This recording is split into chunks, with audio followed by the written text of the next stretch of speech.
Chapter 48. Mo Xiaoyao frowned slightly. Do we have to keep calling him prince and princess consort? Yili looked up at him in confusion. Then what should we call him? Lord? Husband? Husband? Husband?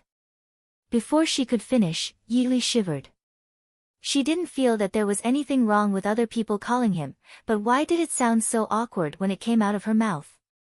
Compared to these names, Yili would rather follow the crowd and call him prince and princess consort. Mo Xiaoyao smiled. You can call me by my name. Mo Xiaoyao. Xiaoyao. Mo Xiaoyao corrected. Can I call you Lili? Yili nodded.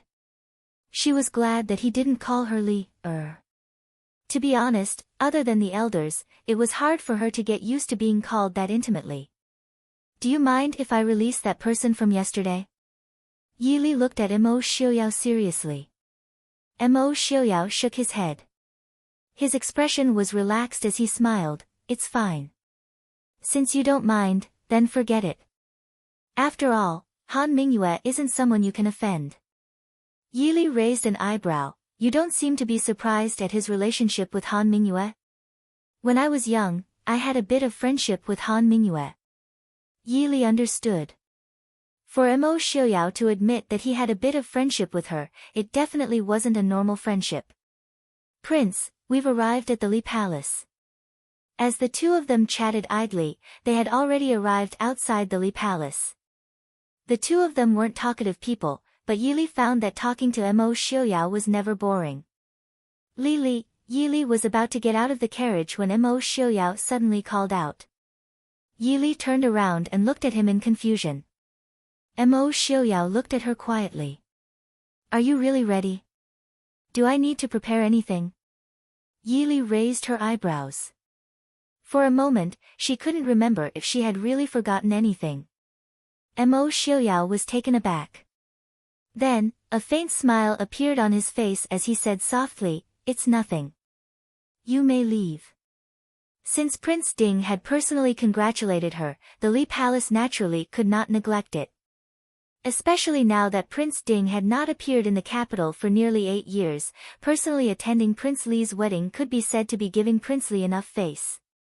And according to the seniority of the imperial family, Prince Ding, who was about the same age as King Li, was of the same generation as King Li. Thus, not only King Li himself, even the imperial relatives who had come to attend the wedding also came out to welcome him. The Ding King's residence did not have any ostentation, and under the watchful eyes of the crowd, the first person to alight from the horse carriage was a young lady dressed in purple. Her lilac-colored dress was embroidered with elegant lotus flowers. Her hair was loosely tied up and the jeweled butterflies in her hair were dazzling. Just by slightly tilting her face, everyone could see a beautiful face with light makeup. Very quickly, 2 guards lifted up the curtain of the horse carriage and gently lifted Mo Xiaoyao and the wheelchair that he was sitting on out of the horse carriage. Mo Xiaoyao indifferently swept his gaze over the stunned people at the entrance of the Li Palace. He turned his head to look at Yili, who was standing by the side, and extended his hand towards her. Yili raised her hand and allowed Mo Xiaoyao to hold her hand. Behind her, Jin had already pushed the wheelchair towards the entrance of the Li Palace. Cough. Greetings to Prince Dingguo.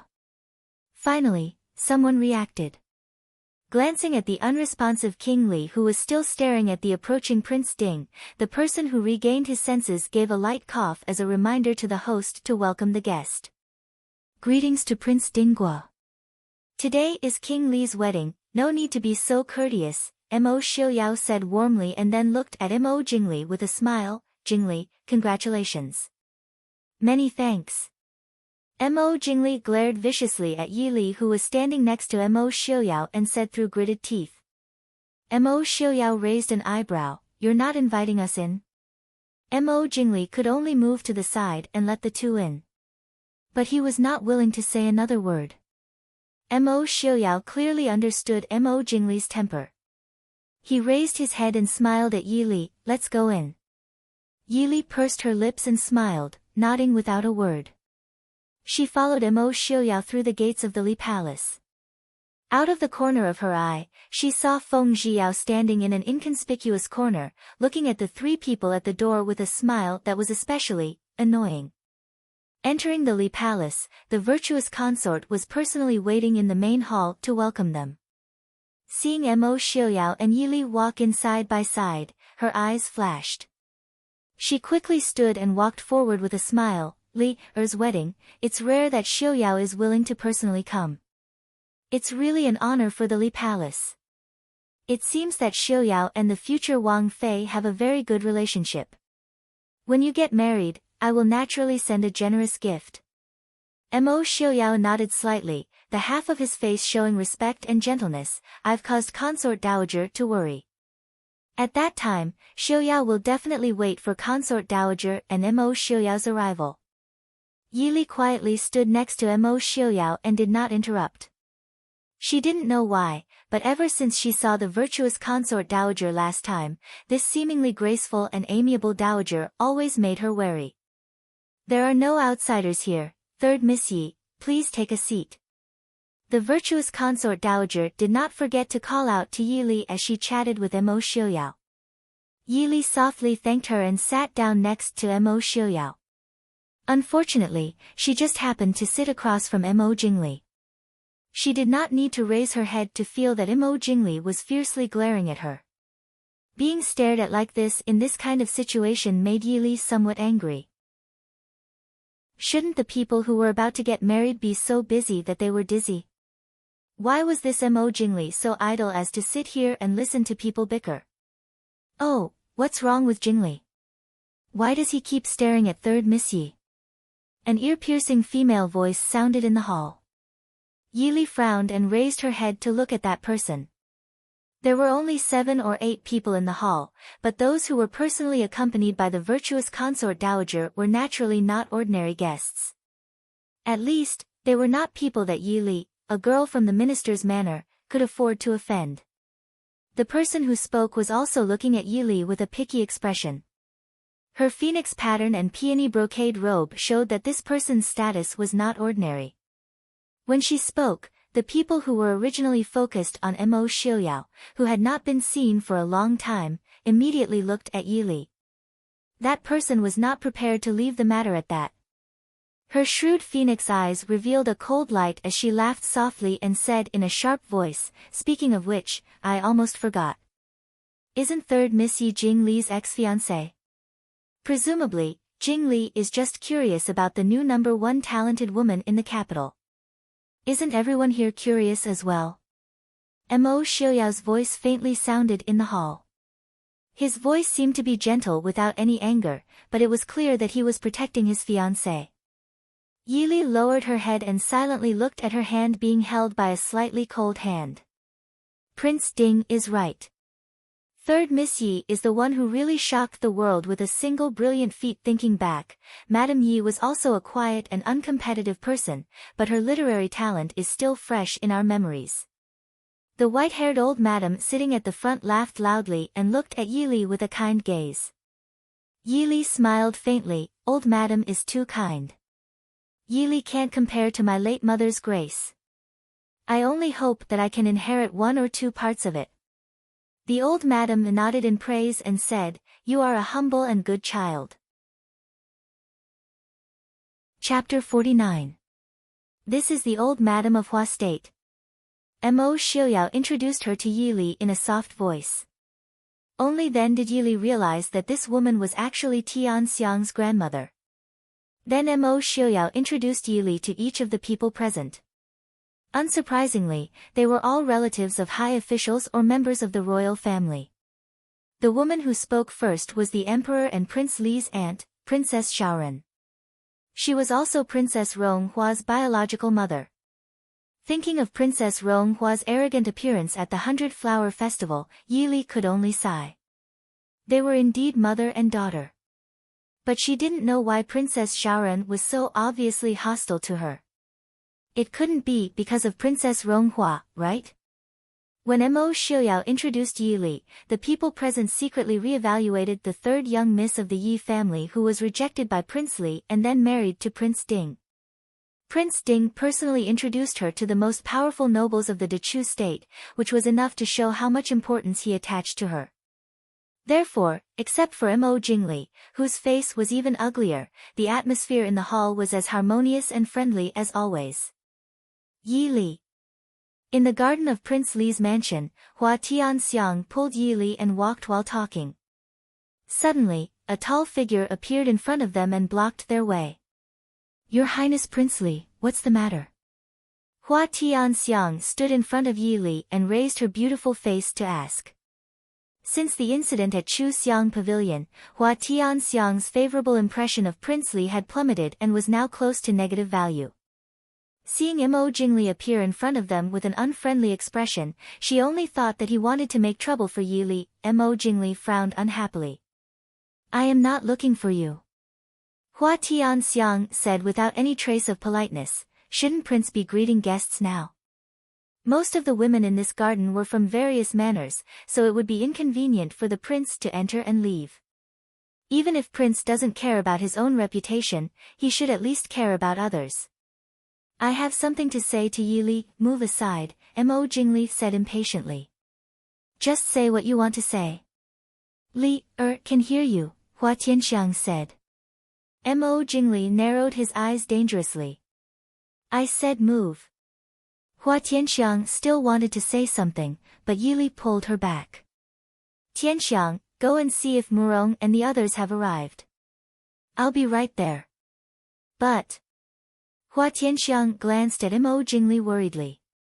Yi Li said with a smile, don't worry, Xiuyao will come to find me after he's done talking with old Madame Hua. Hearing this, Hua Tianxiang blinked her eyes at Yi Li playfully and said with a teasing tone, Xiu. Yao. Okay, I'll go find Murong. You, be careful. After saying that, she gave Mo Jingli a warning look, then waved to Yi Li and turned to leave. Naturally, she knew how to inflict pain without leaving a scar. After calming down the anger in her heart, Yi Li couldn't help but frown. It wasn't a good thing to knock out Prince Li in the princely manner, especially on the day of his wedding. However, it wasn't an unexplainable problem. Glancing at the unconscious person on the ground, Yi Li calmly stepped over the obstacle and calmly walked out. After leaving the fake mountain and passing through a few corners, she saw Hua Tianxiang and Mu Rongting waiting there with worried expressions. Seeing Yi Li walk over, they quickly went up to her. Li, are you alright? Did Prince Li do anything to you? Mu Rongting anxiously grabbed Yi Li and asked. Yi Li smiled, don't you see that I'm fine? What can he do to me in broad daylight? Mu Rongting smiled embarrassedly, I thought too much. However, you should stay away from Prince Li. Hua Tianxiang nodded in agreement and curiously asked, why are you done so quickly? Yi Li spread her hands and said, there wasn't much to say in the first place. Let's not talk about these dampeners. Let's go sit down and drink some tea. I really envy Zheng Lord Qi never forces Zheng to attend a banquet she doesn't like. Yi Li nodded and walked with the two of them to a place with many people. The wedding was held as scheduled. This made the wedding, which was a little awkward because they had missed the wedding, look forward to a happy ending. That was if they could ignore Prince Li's face, which looked more like he was attending a funeral. Yi Li sat next to Hua Tianxiang and saw Mo Xiuyao looking at her with a smile. Then his gaze moved to Mo Jingli, who was holding a piece of red silk and walking side by side with Yi Ying. The smile in his eyes deepened.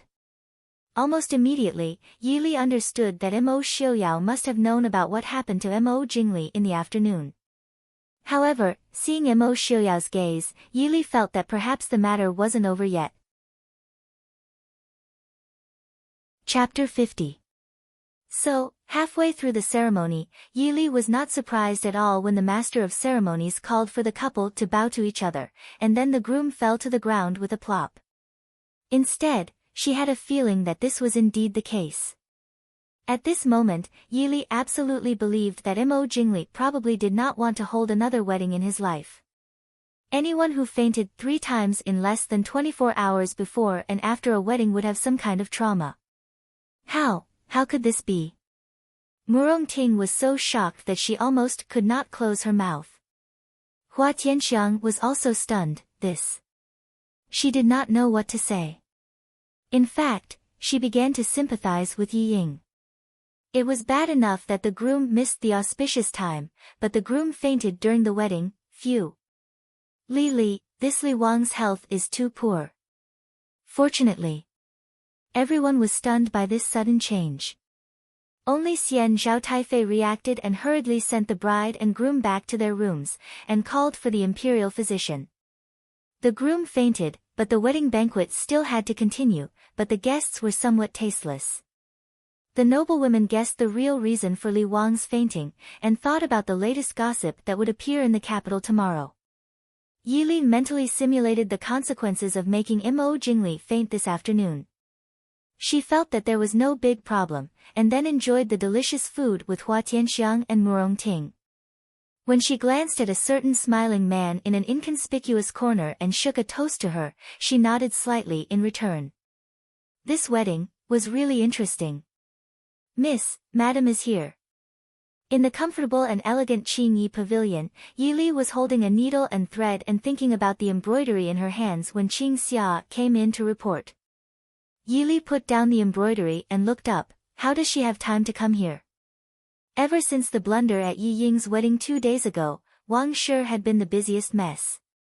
These 2 days, there was news in the Fu that concubine Zhao's child and Yi Rong's were incompatible, and it was even more chaotic.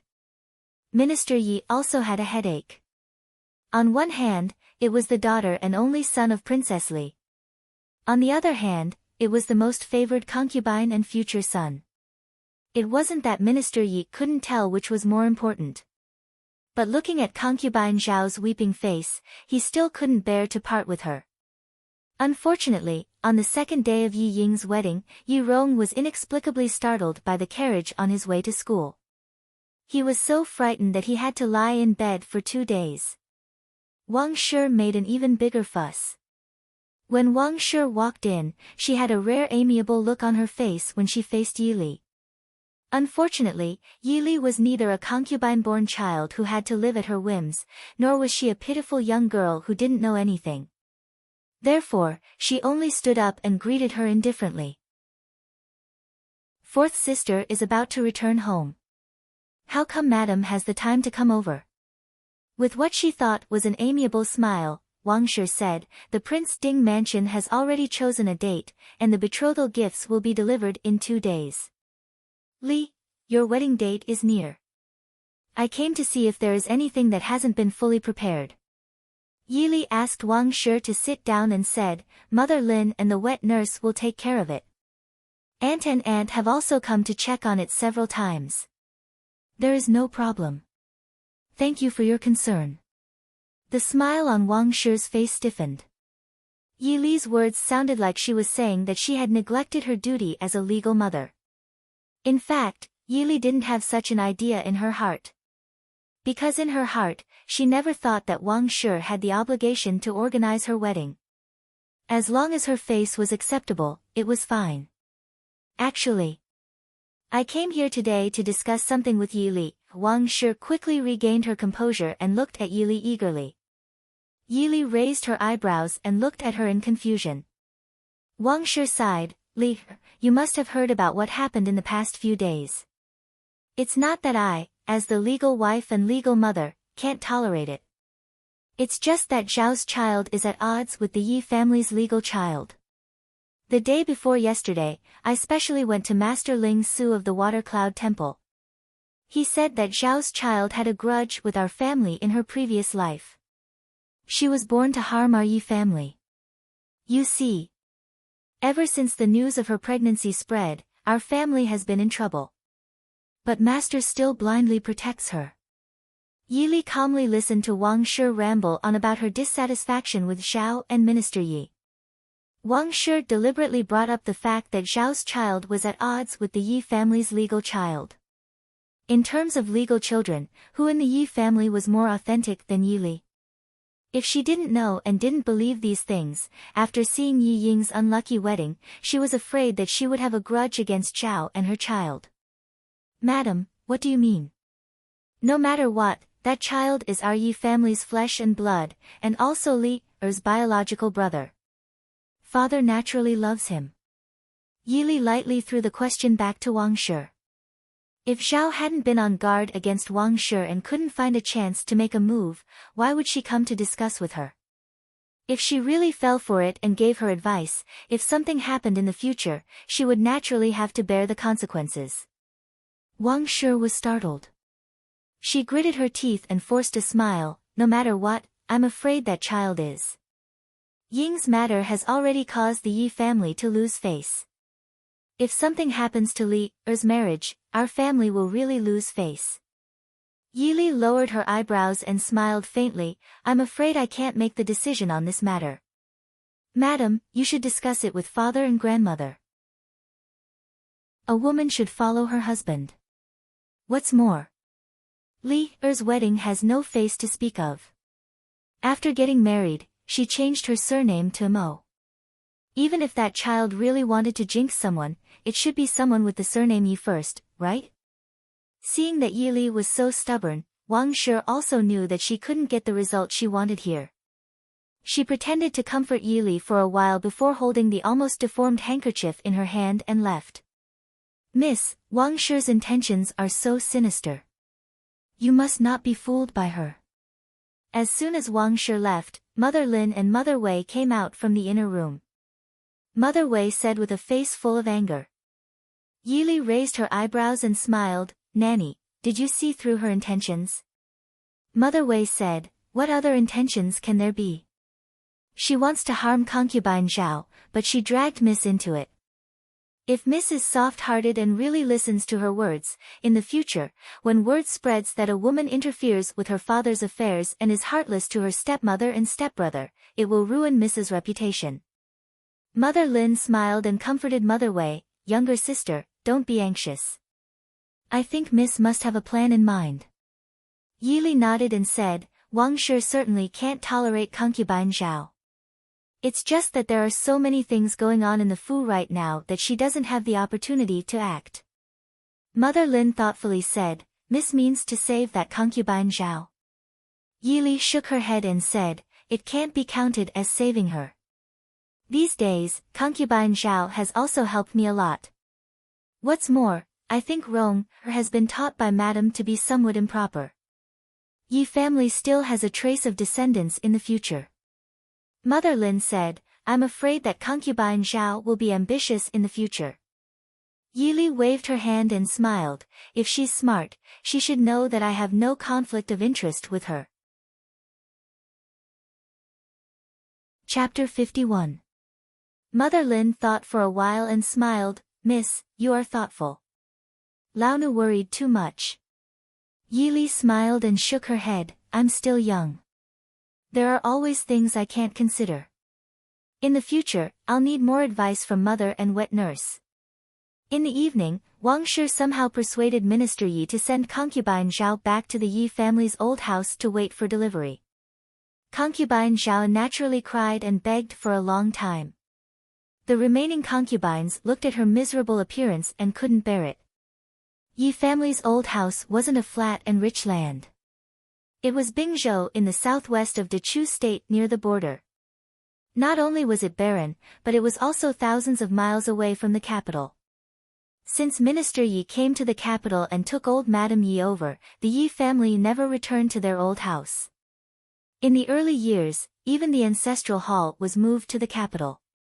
In Bingzhou, there was only an old house and some land left for the family to take care of. Not to mention whether concubine Zhao could live well when she went back, whether she could survive the journey while pregnant was a test. Minister Ye's expression was also somewhat unbearable. But looking at his former beloved concubine begging, he didn't relent. Yi Li looked at concubine Zhao's expression faintly. The initial sadness gradually turned into despair. Although there was an element of acting, there was obviously some real feelings in it. Minister Ye's ruthlessness also made concubine Zhao feel bitterly disappointed. Father. Seeing that it was enough, Yi Li said, Bingzhou is far away. The journey is also very difficult. Even ordinary people may not be able to bear it. Not to mention concubine Zhao is pregnant. Minister Ye's expression changed slightly. He looked at Yili and said, what do you think? Yili lowered her eyes and said faintly, since Madam's intention is to send concubine Zhao away from the capital, why do we have to send her to Bingzhou? What if there is something on the road? Sister Zhao Yi is pregnant now. We have to accumulate blessings for her. Wang Shi's face turned white. Her heart trembled with anger. What did she mean by her idea?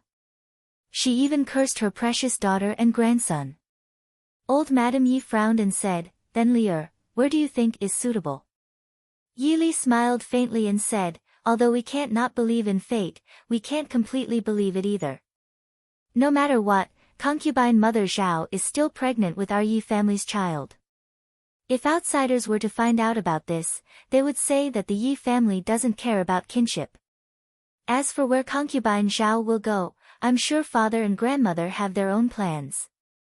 Minister Yi took a deep look at Yili, and his eyes were obviously probing. Our family has another courtyard in Yunzhou, and the climate in Yunzhou is also very pleasant. Why don't we send the Zhao clan to Yunzhou?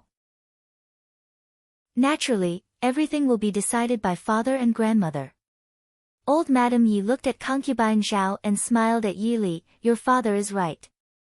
Yunzhou has many outstanding people and many scholars.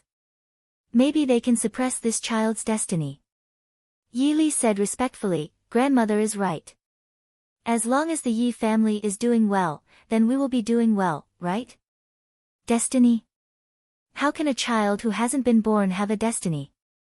Old Madame Yi nodded with satisfaction.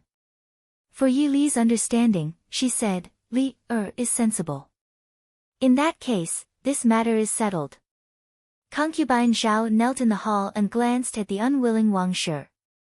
She bowed respectfully to old Madame Yi, this servant thanks old Madame for your grace. Thank you master and third miss for your grace. Yili smiled, concubine Zhao, get up quickly. This is the grace of grandmother and father. We as the younger generation can only listen. Concubine Zhao has a long way to go. You should be careful. When my brother is born, I hope concubine Zhao will teach him well so that he won't disappoint grandmother and father. Concubine Zhao nodded repeatedly, this servant thanks miss for your advice. This servant thanks third miss for saving my life. Concubine Zhao knelt in front of Yili. Her simple and elegant dress was completely different from the enchanting in the past. Yili raised her hand to signal Qing Wan to help her up. She said lightly, no need to be so polite. You don't have to worry when you reach Yunzhou. Naturally, someone will arrange everything. Concubine Zhao nodded and said, this servant believes that third Miss's words are like a mountain. This servant will also abide by the agreement and raise this child. She lowered her head and stroked her still flat belly. Concubine Zhao's brows were full of tenderness and love. In the future, this child will be her everything. Yili nodded and ordered Qing Shuang, go and get 500 taels of silver for concubine Zhao. Take it as travel expenses. Qing Shuang responded and left. Concubine Zhao looked at Yili gratefully. The entire Yi family was under the control of Wang Shi. Of course, this included the various villages. It was inevitable that Wang Shi would secretly deduct her expenses. Although she had saved some money herself, it wasn't much. In the entire Yi family, other than the old matriarch and master, only third miss could take out such a large sum of money at once. Concubine Zhao understood in her heart that although third miss wasn't a warm and amiable person, as long as she was well behaved, she was definitely a reliable and trustworthy person. Many thanks for third miss's pity. When you get there, someone will be responsible for your and your child's safety. With father there, she won't dare to be too brazen. But if you want to live well there, it will depend on your own methods. Yili reminded lightly. In any case, the village wasn't hers. If concubine Zhao had the means, it would be better for the child if she controlled it herself. Concubine Zhao was stunned. She was secretly shocked that Yili could see through her thoughts. However, since she had spoken, it naturally meant that the Su family would help her to a certain extent. As long as she had enough means to control Yunzhou's village, it would be a place for her and her child to settle down. Thinking of this, concubine Zhao hurriedly thanked Yili again. At the same time, she felt even more reverence in her heart. "Miss, the Ding King's residence has sent the betrothal gifts." Qing Yu walked in with a happy face and smiled. "The old madam and master are asking Miss to hurry over." Yili nodded. Seeing Qing Yu's strange expression, she raised her eyebrows and asked, "Is there something else?" Qing Yu's happy expression was somewhat conflicted. Looking at Yili, she said, "His Highness King Li and fourth Miss have also returned." Today was the day that Yi Ying would return home. Not knowing if it was intentional or real, the days were so coincidental that fourth Miss's return and third Miss's betrothal gifts actually collided on the same day. Yili was also stunned. She had almost forgotten that Yi Ying was also coming back today. What happened? Qing Yu curled her small mouth and said, "King Li and son-in-law arrived at about the same time." His face was gloomy as if someone owed him tens of thousands of taels of silver. "What bad luck! Impudent!"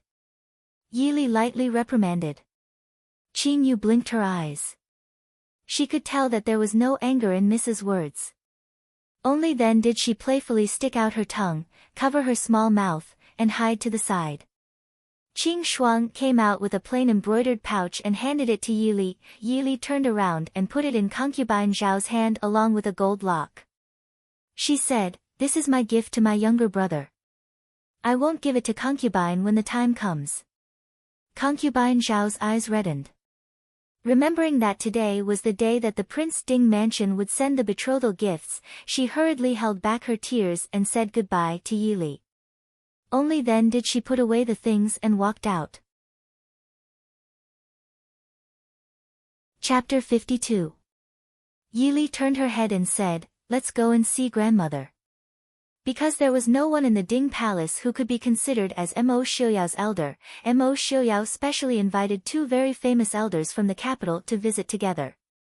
The one that Yili had met before was the Imperial College's principal Su Zhe and the Empress's father, Old Duke Hua. These two could be considered as influential figures in the capital and also made Minister Yi feel proud. The long list of betrothal gifts in the Ding Palace reminded people of the last time when the Li Palace sent the betrothal gifts. Originally, it looked good, but now, in comparison, it made people feel that the Li Palace was lacking in sincerity. Therefore, Yi Shangshu invited Old Lord Su, Old Duke Hua and Prince Ding to the study room with a smile. He inadvertently neglected Yi Ying and Mo Jingli, who arrived at the same time. Li pays respect to grandmother. Greetings to old Madame Hua and all the madams. When Yili stepped into Rong Le Hall, she saw old Madame Yi and old Madame Hua chatting happily. There were also some familiar madams below who joined in the fun. However, Mo Jingli, Yi Ying and Wang Shi sat at the side with ugly expressions. Wang Shi and Yi Ying obviously could not get a word in, and Mo Jingli's expression probably made people not dare to talk to him. "Li, come over quickly. Everyone, take a look at my granddaughter." Old Madame Yi intimately waved at Yi Li, her turbid eyes were filled with a kind smile. It was as if Yi Li was her most precious granddaughter. Yi Li obediently went forward, "Grandmother."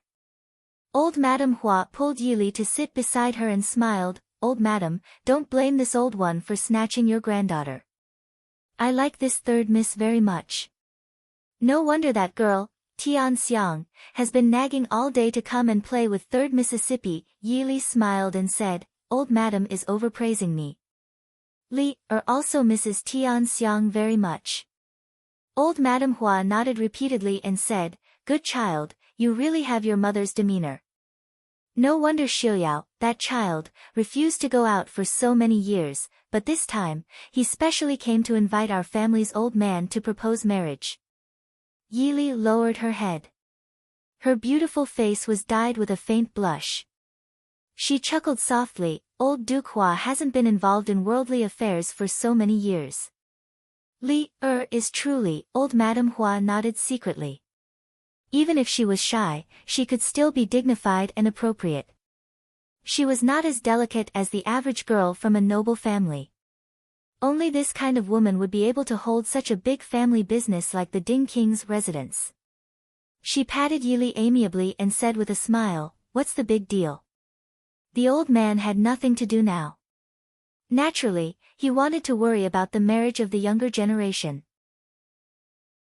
Xiaoyao was also watched by our old man as he grew up.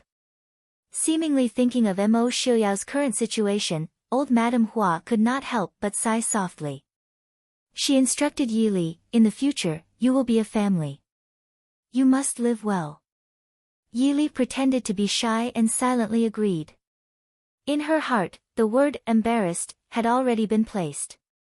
Seemingly thinking of the coldness of the other newly married couple, old Madame Hua turned to Mo Jingli and said with a smile, "This old one has yet to congratulate Li Wang and Li Wangfei.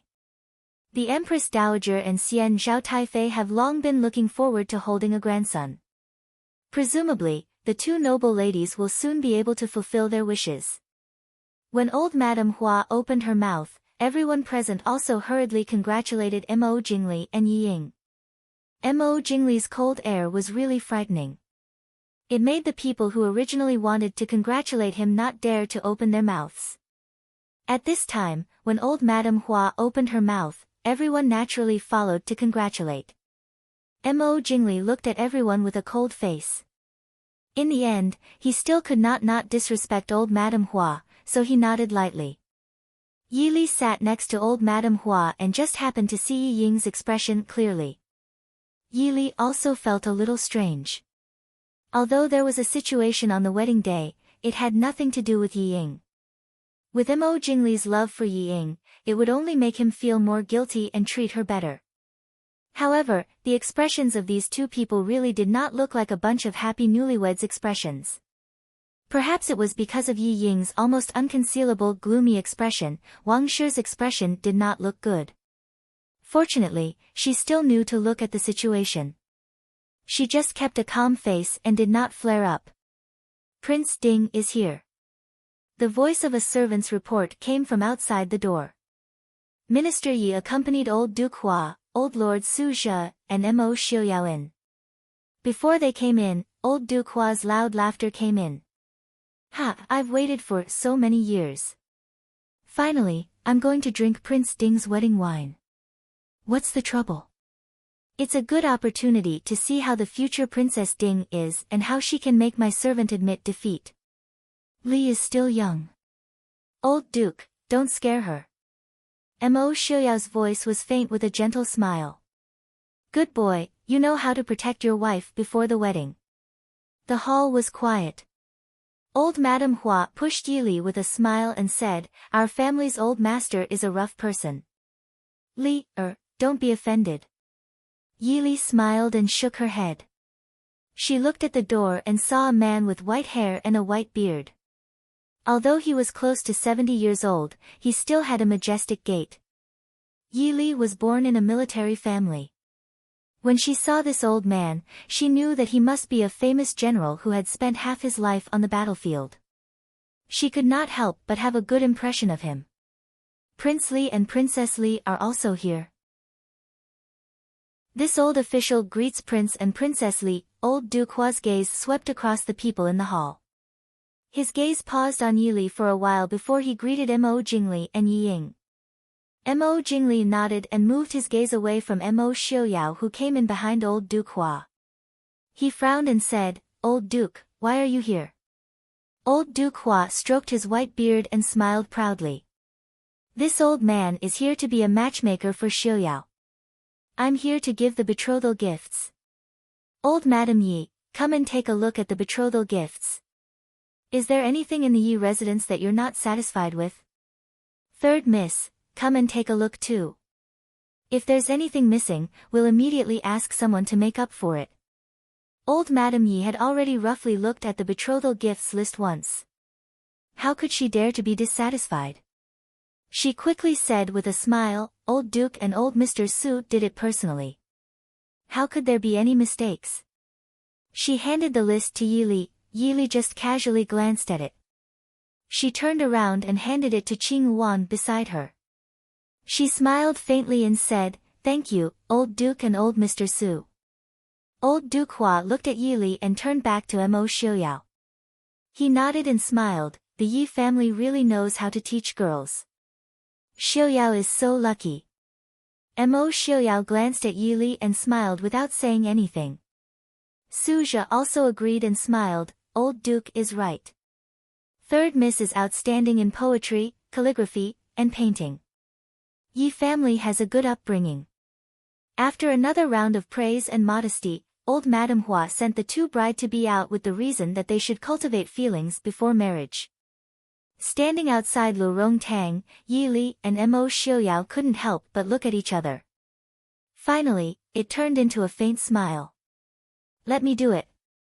Yi Li walked behind Mo Xiuyao and took over at Jin's position. Jin hesitated for a moment and didn't immediately let go. Mo Xiuyao raised his hand and said, "Jin, you can leave first."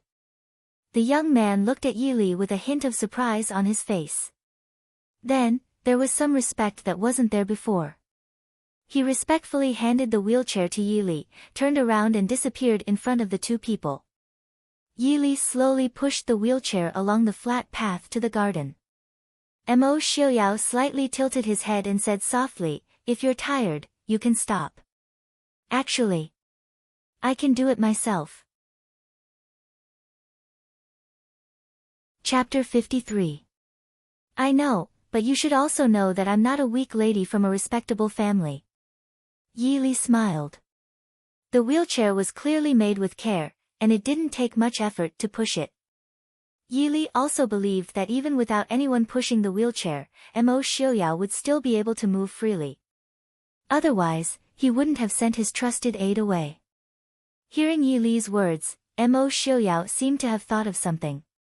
He coughed lightly and laughed softly. "Be more careful these days. Jing Li's other faults are fine, but he loves to hold grudges. It can be said that he will seek revenge for the smallest grievance. Recently, he suffered a few setbacks at your hands, so he won't let it go." Yi Li nodded and said helplessly, "I still don't understand how I offended him." Mo Xiuyao's faint smile had a hint of ridicule in his eyes. "If you acted a little worse after the engagement was broken off, or even tried to kill yourself, he probably wouldn't do anything to you. He might even make it up to you for some reason." Yi Li was speechless. "So, the reason why he treated me like that was because my performance wasn't what he wanted? It's obvious. Really asking for a beating." Walking to the stone table beside the lotus pond, Yi Li stopped and smiled. "Let's rest here for a while." It was the beginning of May. There was only a patch of green in the lotus pond, but it made people feel refreshed. The servant girls who were following them from afar immediately left after serving tea and snacks, leaving only Qing Shuang and a few others standing not far away to wait for orders. Mo Xiuyao smiled. "The people around you are all very good. That girl is the one outside the city that night? Her skills are not bad." Yi Li turned back to look at Qing Wan, who was talking to Qing Shuang. She said somewhat embarrassedly, "Qing Wan and Qing Yu came with eldest uncle. Only Qing Shuang has been following me." She didn't explain in detail who was Qing Yu and who was Qing Shuang. She believed that Mo Xiuyao had a rough idea of the people around her. Mo Xiuyao laughed. "So you're from the Su family? No wonder." Li Li also had good foresight. "That way, I won't have to worry when I get to the Prince Ding mansion." Yi Li frowned. "Are you talking about the future affairs of the Prince Ding mansion?" She had no problem managing a group of highly skilled special forces soldiers. She could even manage a regiment of soldiers. But to ask her to take care of the affairs and properties of a prince's mansion, even if she had these days of learning and practice, she still felt somewhat apprehensive. Yi Li's conflicted expression clearly pleased Mo Xiuyao, and the smile in his eyes deepened as he said, "You are the future mistress of the Ding Palace.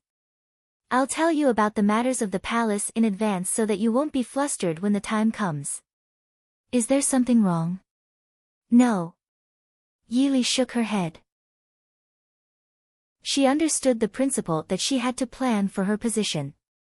I hope I won't make a mess of the palace. I have confidence in Li Li, Mo Xiaoyao smiled. Yi Li helplessly raised her eyebrows. For your confidence, I don't have any reason to decline.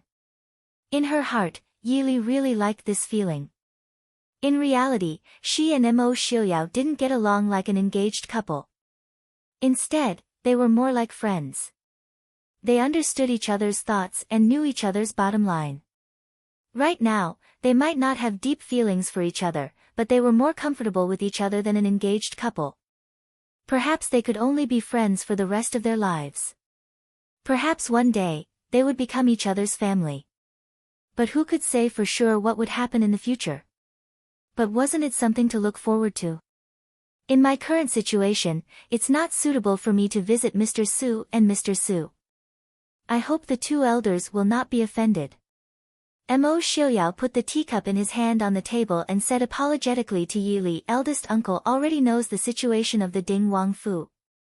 They are not people that pay attention to formalities. But, last time, eldest brother seemed to have said that he had gone to the Ding Wang Fu. Yi Li looked curiously at him. She was really curious how a cultured and elegant young master like Su Qingchen would express his dissatisfaction with his future brother-in-law. Mo Xiaoyao smiled helplessly. It's been many years, but Su Gongzi's presence is still enviable. Greetings to Li Wang, greetings to Li Wang Fei. Not far away, Qing Wan and Qing Shuang blocked the path. Mo Jingli sneered. What? I can't walk on this path. Qing Wan and Qing Shuang exchanged a look. This path only led to the lotus pond. There was no other path in front of them. Li Wang clearly saw that their Miss and Prince Ding were here, yet he still insisted on walking forward. Wasn't he looking for trouble? Qing Shuang was about to speak when Mo Xiaoyao spoke. Invite Li Wang and Li Wang Fei over. The two then bowed their heads respectfully. Prince, Wang Fei, please. Mo Jingli snorted and walked quickly to the beautiful couple sitting by the lotus pond. Ying followed behind him and bit her lips bitterly. Mo Jingli stood by the table and looked down at Yi Li. Yi Li frowned. She was very displeased with Mo Jingli's unbridled gaze. Yi Li, sit.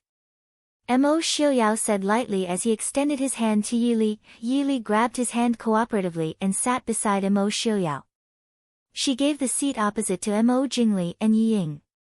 Mo Jingli sat down without a word. Yi Ying then walked to the three of them while panting slightly. It was obvious that Mo Jingli's unbridled pace was not something a delicate girl like Yi Ying could keep up with. Third sister, Prince Ding. Yi Ying said softly. Yi Li nodded and smiled. Fourth sister, sit down. Have you been well these past few days? Yi Ying lowered her eyes slightly and said softly, thank you for your concern, third sister. I'm well. Yi Li nodded. Seeing Yi Ying say so, she did not ask any more questions. Although Yi Ying didn't look like she was doing well, she didn't really care about her. If Yi Ying really complained to her, she would not know what to do. Mo Jingli snorted and said, Ying is naturally well. I wonder how Li has been these past few days. Yi Li raised her eyebrows and looked sideways at Mo Xiaoyao. She smiled and said, thank you, Prince, for your concern. Other than being a little busy these past few days, everything has been well. Mo Jingli's expression turned cold. He stared at Yi Li for a long time with a gloomy gaze. Then, he said to Mo Xiaoyao, I have some things that I would like to talk to third Missy alone. Yi Li could not help but find it funny. Actually, from the first time she met Mo Xiaoyao, she realized that Mo Jingli loved to put on airs in front of Mo Xiaoyao. For example, if Mo Xiaoyao was present, Mo Jingli would definitely like to look at people with his chin up and a look of contempt. In fact, Yi Li really wanted to tell him that Mo Xiaoyao could only see his nostrils most of the time when he was sitting in a wheelchair. So, Mo Xiaoyao really rarely looked up at him. Also, As long as he talked to Mo Xiaoyao, he would definitely refer to himself as I. It was as if speaking this way would make him superior. In fact, everyone knew that although Mo Jingli was the son of the late emperor and the younger brother of the current emperor, unless he killed his brother and became the emperor himself, his title in this lifetime would be below the first-rank prince of Dinghua. Will take her leave first. Prince and sister have a chat. Yi Ying was the first to stand up and respond to Mo Jingli's words. Although she looked at Yi Li with a gaze that was so bitter that it could be mixed with poison. Looking at Yi Ying's figure leaving with a reluctant gaze, Yi Li sighed softly in her heart. In just 2 or 3 days, Yi Ying had changed from a proud daughter of a boudoir to a resentful wife of a wealthy family. It seemed that Mo Jingli did not like Yi Ying as much as the rumors said. In that case, why did Mo Jingli go against the late emperor's will and marry Yi Ying? Was it really just a moment of impulse? Chapter 54.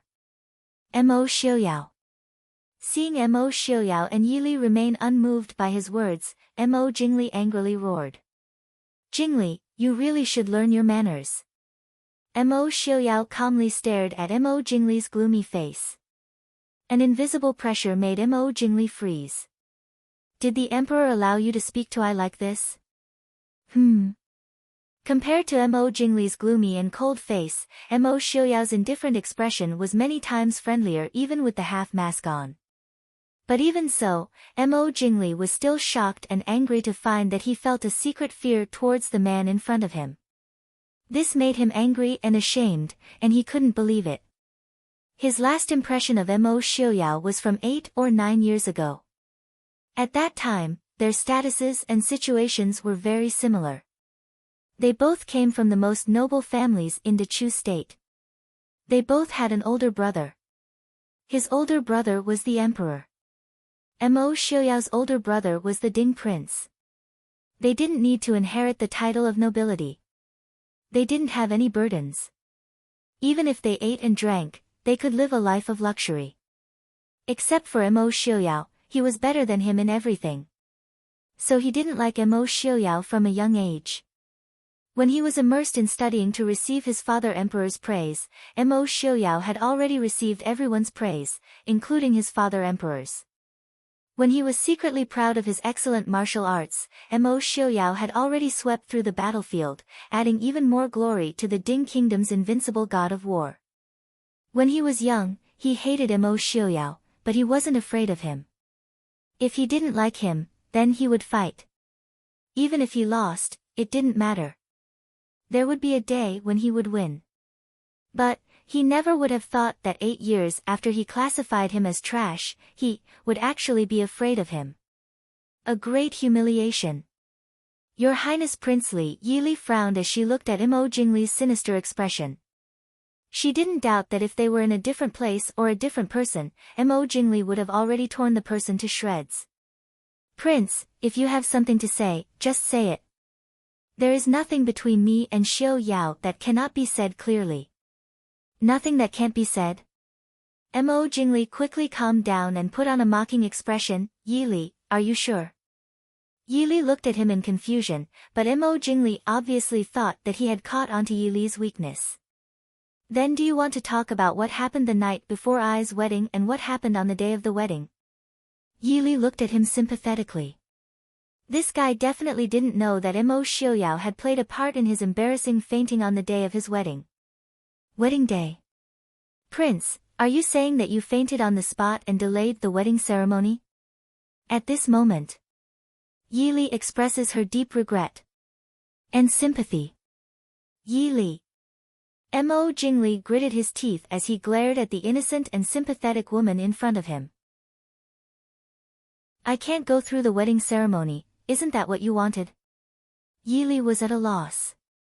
Prince, what do you mean by that? Although Yi Li and fourth sister don't usually get along well, I'm not so vicious as to want her to fail the wedding ceremony. Prince is slandering Yi Li like this, telling me that I don't have the face to see fourth sister anymore. He wanted to frame her and make Mo Xiaoyao misunderstand. Mo Jingli clearly didn't have enough tricks up his sleeves. Yili looked slightly wronged as she stubbornly glared at Mo Jingli. She perfectly acted out the role of a young miss who had been wronged. Mo Xiaoyao, who had originally wanted to speak up to help Yili out of her predicament, leisurely looked at the beautiful girl in front of him. Even he couldn't help but want to cheer for her wonderful performance. It seemed that Yili really didn't need him to give her any pointers. She could handle most things better than he expected. Just as Mo Jingli was about to fly into a rage again, Mo Xiaoyao spoke up. You don't have to be like this, Li Li. No matter what others say, I will always believe in Li. Yili lowered her eyes and softly said, it's great that Xiaoyao believes in me. Otherwise, I really don't know what to do. Yili, good job. Mo Jingli finally threw down these words and left like a gust of wind. Yili helplessly shrugged and lightly sighed. If you offended someone like Mo Jingli, he would hold a grudge until death. Unless you were willing to throw yourself into the mud to apologize to him and let him humiliate you. Just a normal retreat was definitely not enough. And this person had extremely powerful backers, the current emperor and the current empress dowager. I seem to have made an enemy for you. No, he and I have never been friends. Mo Xiaoyao indifferently said. Yili blinked, can you tell me about it? When I was young, he hid my homework and caused me to be beaten by father. I gave him back the beating of the previous emperor.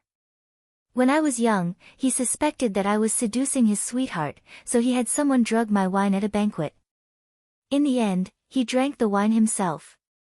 Once, during a martial arts competition, I accidentally kicked him out of the ring. The next day, I was beaten by more than a dozen experts from the imperial palace. 10 days later, Feng Zhiyao and I hung him up on a big willow tree in the capital. It just happened that his sweetheart saw it. As expected, the hatred is as deep as the sea. Yili was speechless.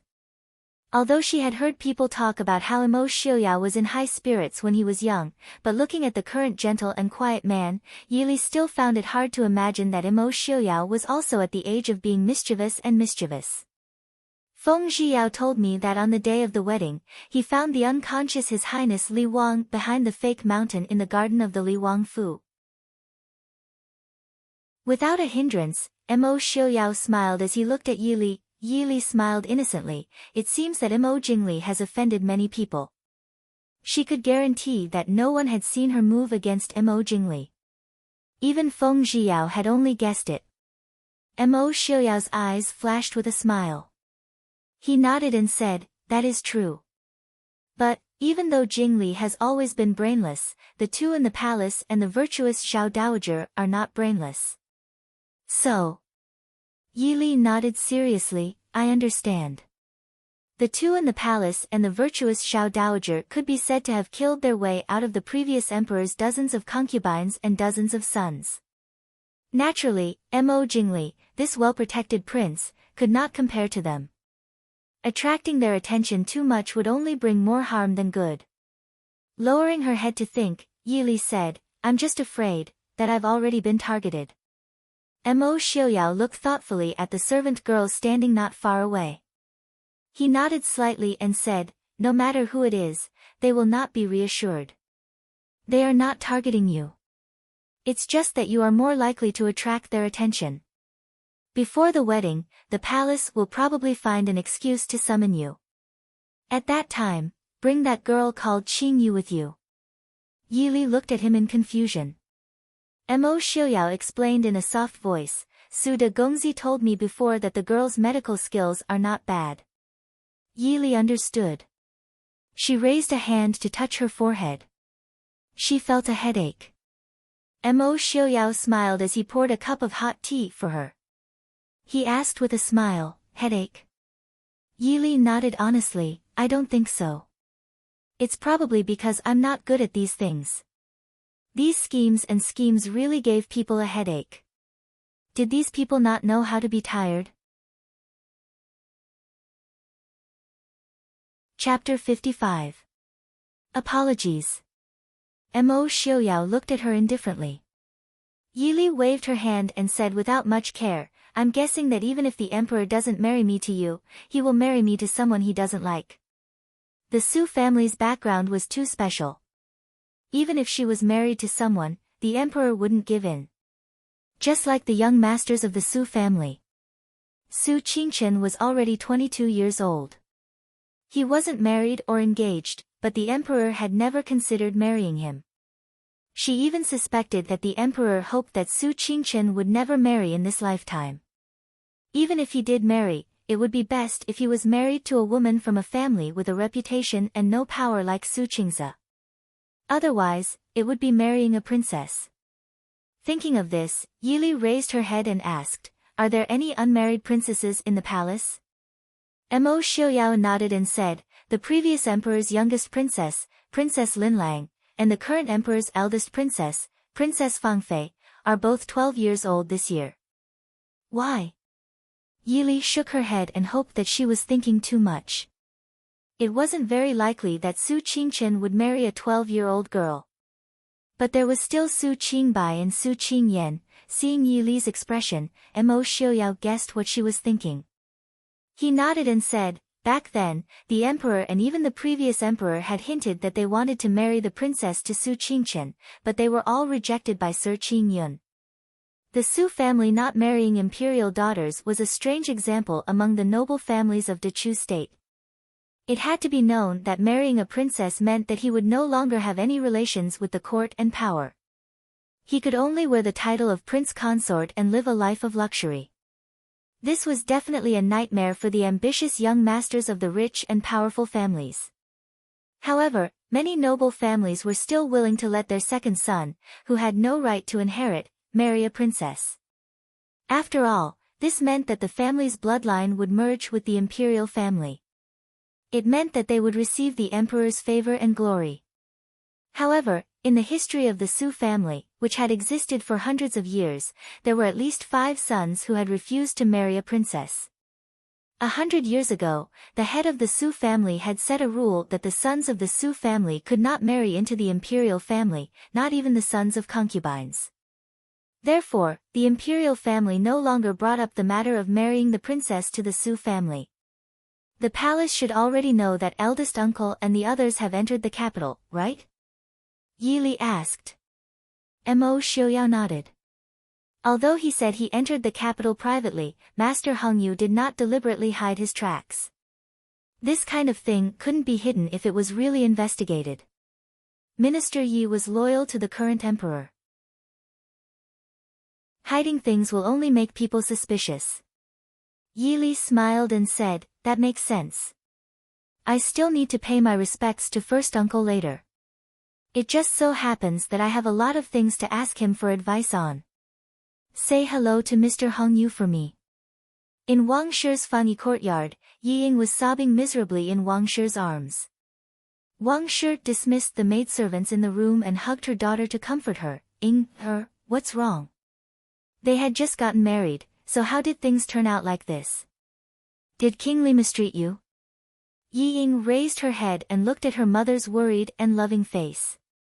She cried even more sorrowfully, sob. "Mother, is so miserable, what's wrong? Did King Li really mistreat you? Good daughter, don't be afraid. Let's go back and tell your father. Your father loves you the most. He will definitely stand up for you," Wang Shi hurriedly said. Yi Ying wiped her tears and cried, "What can father do? What does he dare to do to the Li Palace?" When the Li Palace casually sent the betrothal gifts, he didn't say anything. "Father doesn't love me at all." Wang Shi was speechless. Saying that the Li Palace's betrothal gifts were poor was only relative to the grandeur of the Prince Ding mansion. With the betrothal gifts personally handled by the virtuous consort, it was impossible for the Li Palace to lose face. Moreover, Yi Ying was very satisfied at that time. However, now that she saw the Prince Ding mansion solemnly invite Duke Hua and Old Master Su to send the betrothal gifts, Yi Ying felt that she could not compare to Yi Li and lost face. Although Wang Shi felt somewhat uncomfortable in her heart, she still knew the severity of the matter. She gently patted Yi Ying's back, who was choking with sobs, and said, "Silly child, how can you blame your father for this? There was nothing wrong with the Li Palace's betrothal gifts. You know it yourself, don't you? If there was something wrong, how could your father and grandmother let you get married like this? It's just that Yi Li's wedding date is set after yours. Even if the Prince Ding mansion wanted to maintain their face, they had to let her get a better betrothal gift than you. But think about it, other than the betrothal gifts, what else does she have? King Li is the emperor's younger brother. He is skilled in both civil and martial arts. His appearance is also one of the best in the capital. That Prince Ding is now just an idle prince with no power or influence. He is also in a wheelchair and has a disfigured face. No matter what, you are much better than her, aren't you? Yi Ying bit her cherry lips in grievance and said softly, but Prince Ding Mansion still has a few concubines. Wang Shi was stunned and then laughed. She hugged Yi Ying and said with a smile, silly daughter, which man doesn't have a few women in his room? You have to remember that you are King Li's wife. Don't you see that we also have a lot of women in our family? So what? Aren't they all obedient to me? Come, tell your mother how you've been these past few days. When it came to Yi Ying's newlywed life, it could not be described with the word miserable. On the day of the wedding, they missed the auspicious hour and the groom fainted. After Mo Jingli fainted, he was sent back to the bridal chamber. He asked the imperial physician to take medicine, but he did not wake up. As a newlywed wife, Yi Ying could only take off the red veil herself and then take care of her unconscious husband with an empty stomach. When Mo Jingli woke up, it was close to 5:00. Not to mention the bridal chamber, Yi Ying did not even have time to rest. She hurriedly dressed up and went to pay respects to Xian Zhao Dowager Consort. Xian Zhao Dowager Consort was not satisfied with this daughter-in-law. Looking at Yi Ying's ugly face that could not be hidden even with heavy makeup, she exploded on the spot. She criticized Yi Ying's clothes and behavior. The most unbearable thing for her was that the one being compared by Xian Zhao Dowager Consort was Yi Li, who Yi Ying hated the most. Yi Ying, who was originally confident in herself, heard Xian Zhao Dowager Consort talk about how Yi Li was elegant and dignified when she saw her yesterday, and how frivolous and rude Yi Ying was. How Yi Li spoke appropriately, and how Yi Ying did not know when to stop. Yi Ying finally could not help but explode and talk back. Xian Zhao Dowager Consort was furious and made Yi Ying kneel for a quarter of an hour when she served tea. In the end, Mo Jingli waited impatiently and let Yi Ying get up. If it was Yi Li, she would definitely tell Yi Ying, poor child, you have been fooled by Xian Zhao Dowager Consort. She deliberately tormented you. Xian Zhao Dowager Consort was like a fish in water in the palace for decades. How could she get angry so easily? It was obvious that she deliberately picked on Yi Ying's weakness and took the opportunity to attack Yi Ying. It could also be said that she wanted to give her a show of strength. If the unlucky things stopped here, Yi Ying would not do anything. However, when she finally returned to her courtyard after serving the dowager imperial concubine for breakfast, she saw 4 or 5 women dressed in bright and beautiful clothes waiting for her. Each of them had their own merits. Yi Ying almost spat out a mouthful of blood. She never knew that Mo Jingli already had 5 concubines before the wedding. And she could not do anything to these concubines because they were either bestowed by Xian Zhao Dowager Consort or Empress Dowager. They were either the legitimate daughters of small officials or the daughters of concubines of high officials. Yi Ying kept recalling her grandmother's teachings. She used all her strength to suppress her anger and deal with those women. When she returned to her room, what waited for her was not the gentle new husband, but the chief steward and the steward of the manor holding the cold account books. Yi Ying was indeed a talented woman skilled in zither, chess, calligraphy, and painting. But she was not good at managing the household and accounting. She used to dislike these tacky things because they would tarnish her elegant temperament. But under the frown of Xian Zhao Dowager and the stewards, she felt for the first time that she was an idiot. 2 days later, before she could figure out the account books that seemed to never be finished, Xian Zhao Dowager Consort coldly told her that she did not need to manage these accounts anymore. Yi Ying breathed a sigh of relief but also understood that she had lost the right to manage Li Wangfu. Chapter 56. After listening to Yi Ying's words, Wang Shi's face turned ugly. If Yi Ying didn't have the right to manage the mansion, then her position as princess consort Li was just a decoration. For the first time, Wang Shi regretted that she spoiled and indulged her daughter too much. If she had taught her more, she wouldn't have encountered such a problem. But Wang Shi didn't understand. Compared to virtuous consort Zhao, even if she went herself, it would be useless, let alone teaching more. From the beginning, Yi Ying was destined not to get the rights that a mistress of the mansion should have. Then, what does Prince Li mean? Wang Shi pulled Yi Ying and asked. Yi Ying said with tears, Prince said that consort Zhao took pity on me because I was young, so she helped me manage the mansion. It won't be too late to take over after 2 years when I have a child and have learned enough. Wang Shi had a flash of inspiration, right, child? Prince is right. You should give birth to the eldest son for Prince as soon as possible. You have to remember, it's the eldest son.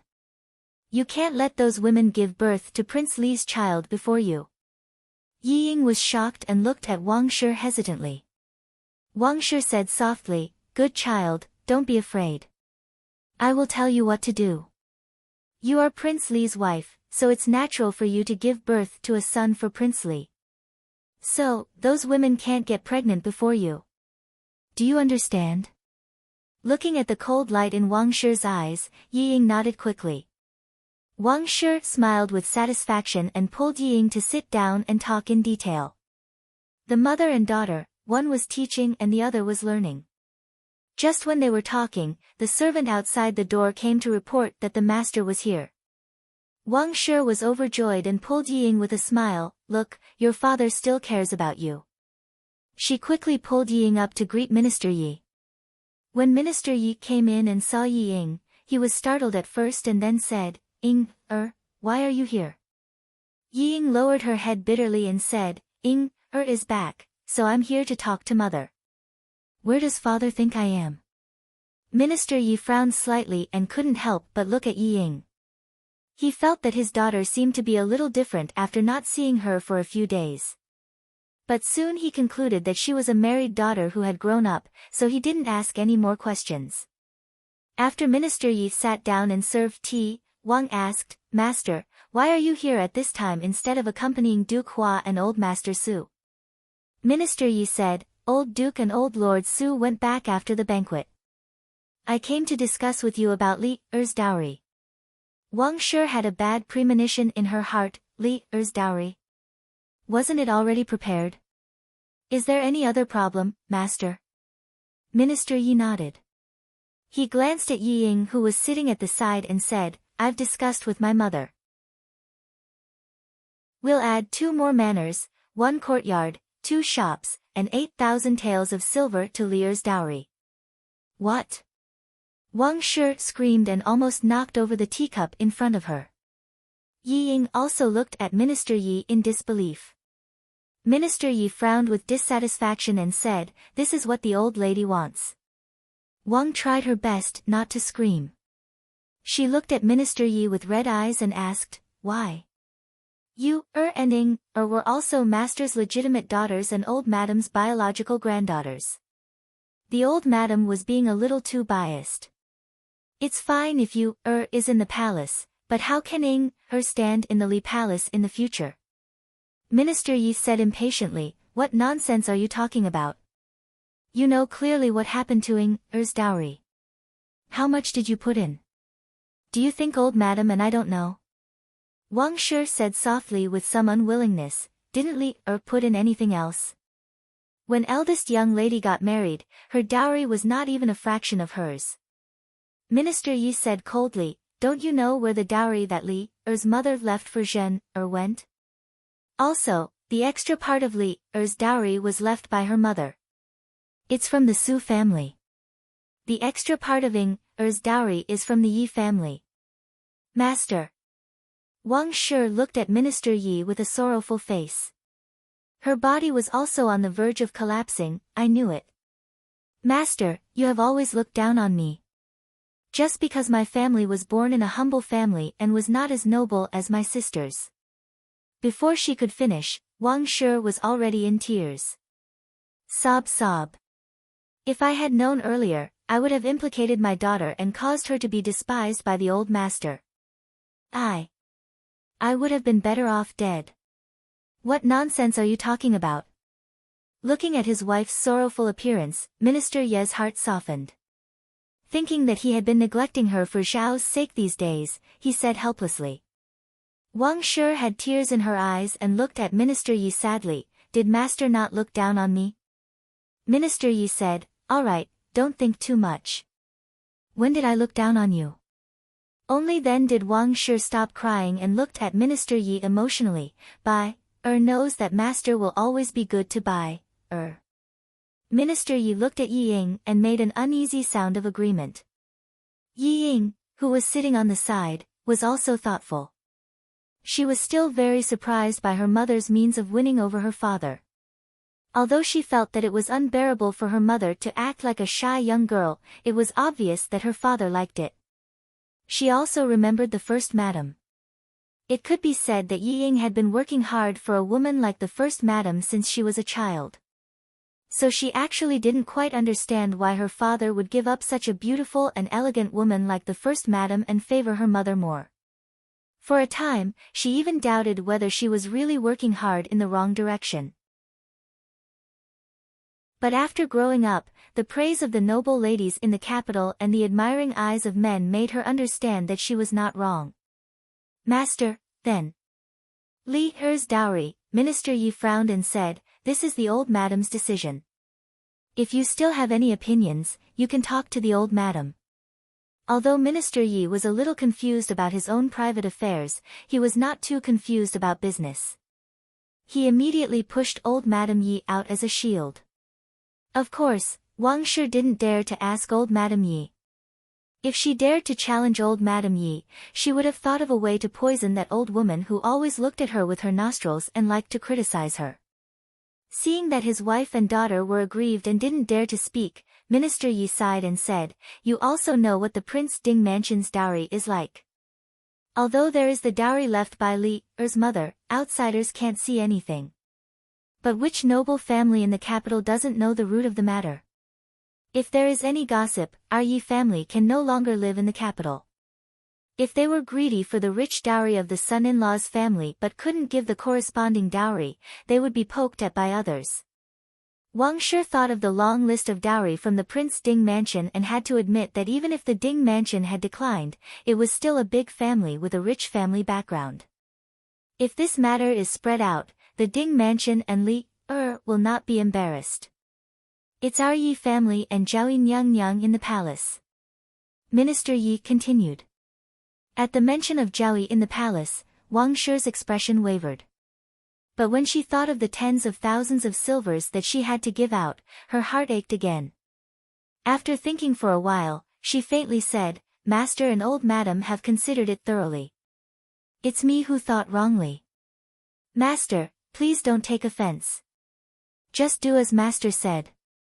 I don't have the mood to care about these things now. Chapter 57. When Minister Yi heard this, he looked at her in surprise. What? What happened to her? Wang Shi pulled Yi Ying and told her everything that happened in Prince Li's mansion in detail.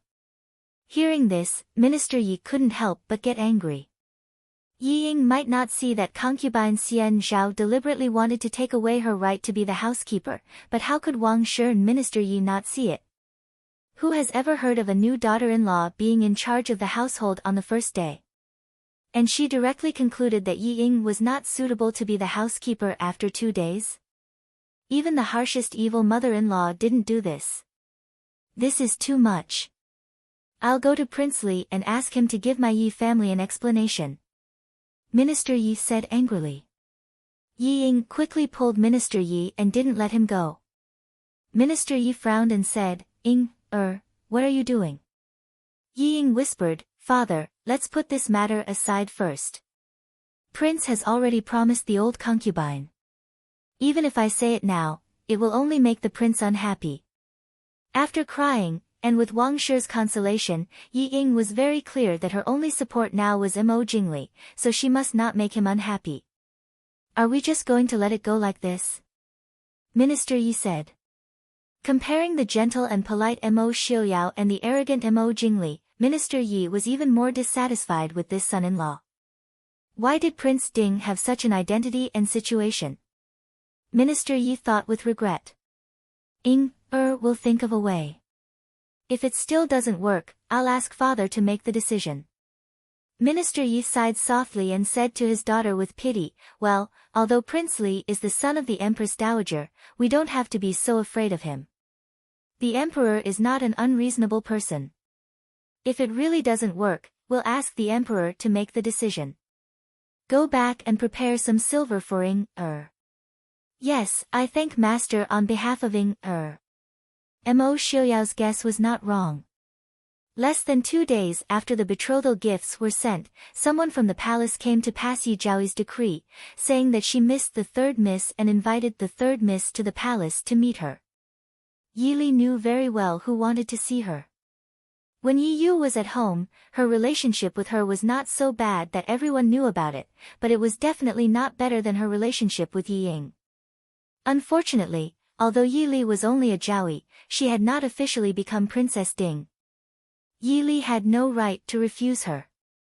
Therefore, she had no choice but to accept the decree and return to her courtyard to change into a decent set of clothes. Then, she brought Qing Wan and Qing Yu with her and followed the eunuch who came to deliver the message into the palace. The Chu capital was located in the north of the Chu state. Most of the palaces there were lofty and majestic. As soon as they got off the carriage, they were greeted by the majestic aura of the royal family. Unlike the elaborate decorations of ordinary nobles, the imperial city was more prominent in its grandeur and majesty. The 5-clawed golden dragon on the huge stone pillar seemed to be warning the world that imperial power was inviolable. Those who came here for the first time would definitely be awed by its magnificence, but Yi Li, who had long been accustomed to seeing 100-foot-tall buildings, scenic spots, and historical sites, could only give it faint praise. After getting off the carriage at the gate of the palace, Yi Li followed the eunuch who led the way and entered the inner palace. While walking, she looked at the environment of the palace without leaving a trace and memorized her location. After passing through layers of palace gates, she finally stopped in front of a gorgeous palace. Yi Li looked up, Yaohua Palace. Yi Li remembered that Yi Yu was granted to live in Yaohua Palace. Third Miss Yi, please wait for a moment. I'll go in and report. The eunuch who led the way said in a sharp voice. Yi Li nodded and said, Eunuch, please go ahead. After the eunuch went in to report, he did not come out quickly. Yi Li stood there for nearly an incense stick's worth of time, but no one came out. Qing Yu whispered, Miss, what does Zhao Yinyang mean by this? Qing Wan reprimanded in a low voice, don't talk too much. Miss didn't say anything, why are you talking too much? Qing Yu also understood that the imperial palace was not a place where one could talk at will at home. She blinked her eyes in shame and kept silent. Yi Li said with a smile, don't be impatient. Qing Wan hesitated for a moment, looked around, and whispered, Miss, could it be that Zhao Yinyang?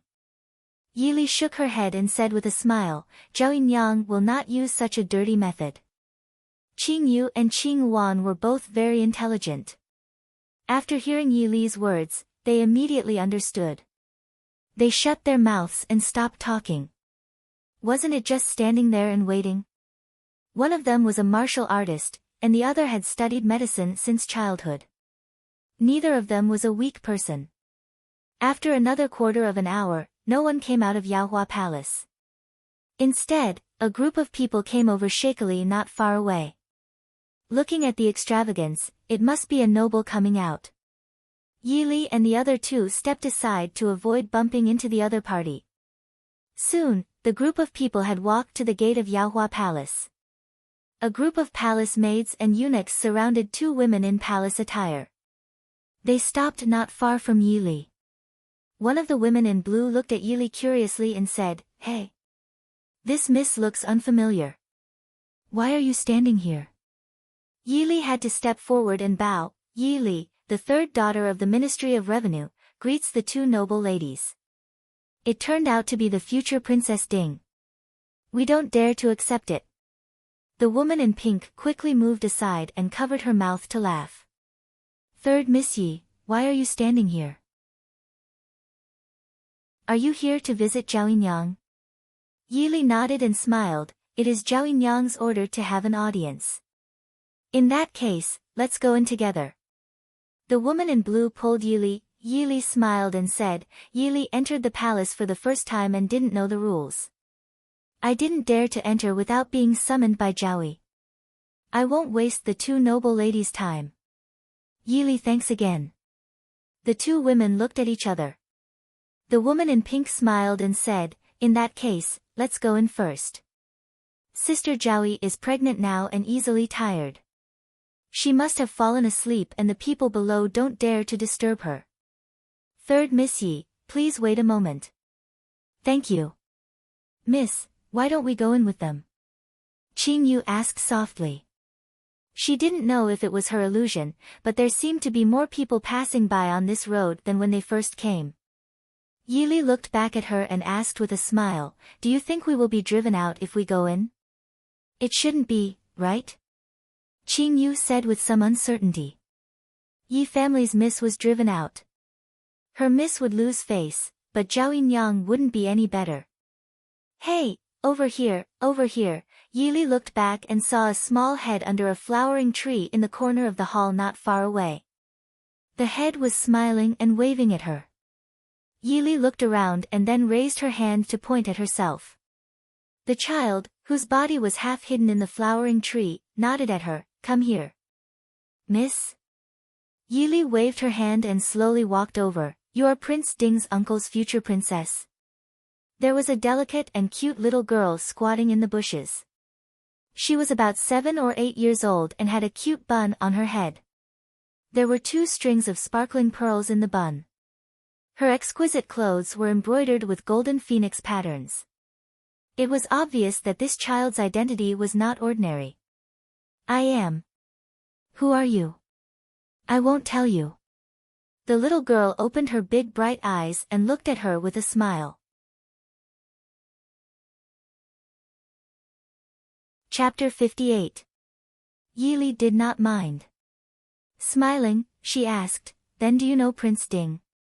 Have you met him?" Lying is not a good child. Everyone knows that Prince Ding has not left home for many years. He is probably as old as you are. The young girl gave her a look of disdain. "If I haven't met him, why can't I hear it from others? Cousin Xiang told me that Uncle Prince Ding is the best martial artist in the world. He is the smartest, the most handsome, and the most powerful person. When I grow up, I want to marry him." Cousin Xiang. Seeing the earnest expression on the young girl's face, Yili could not help but want to laugh. However, she did not want to attack the young girl's fragile heart. "Do you know how old Prince Ding is? By the time you grow up, he will be old.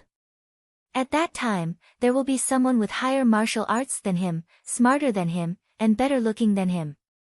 At that time, he will no longer be the most powerful person. What are you going to do?" "Oh." The young girl was at a loss. Then what should I do?" "No, you are lying to me. You are the one who wants to marry Uncle Prince Ding.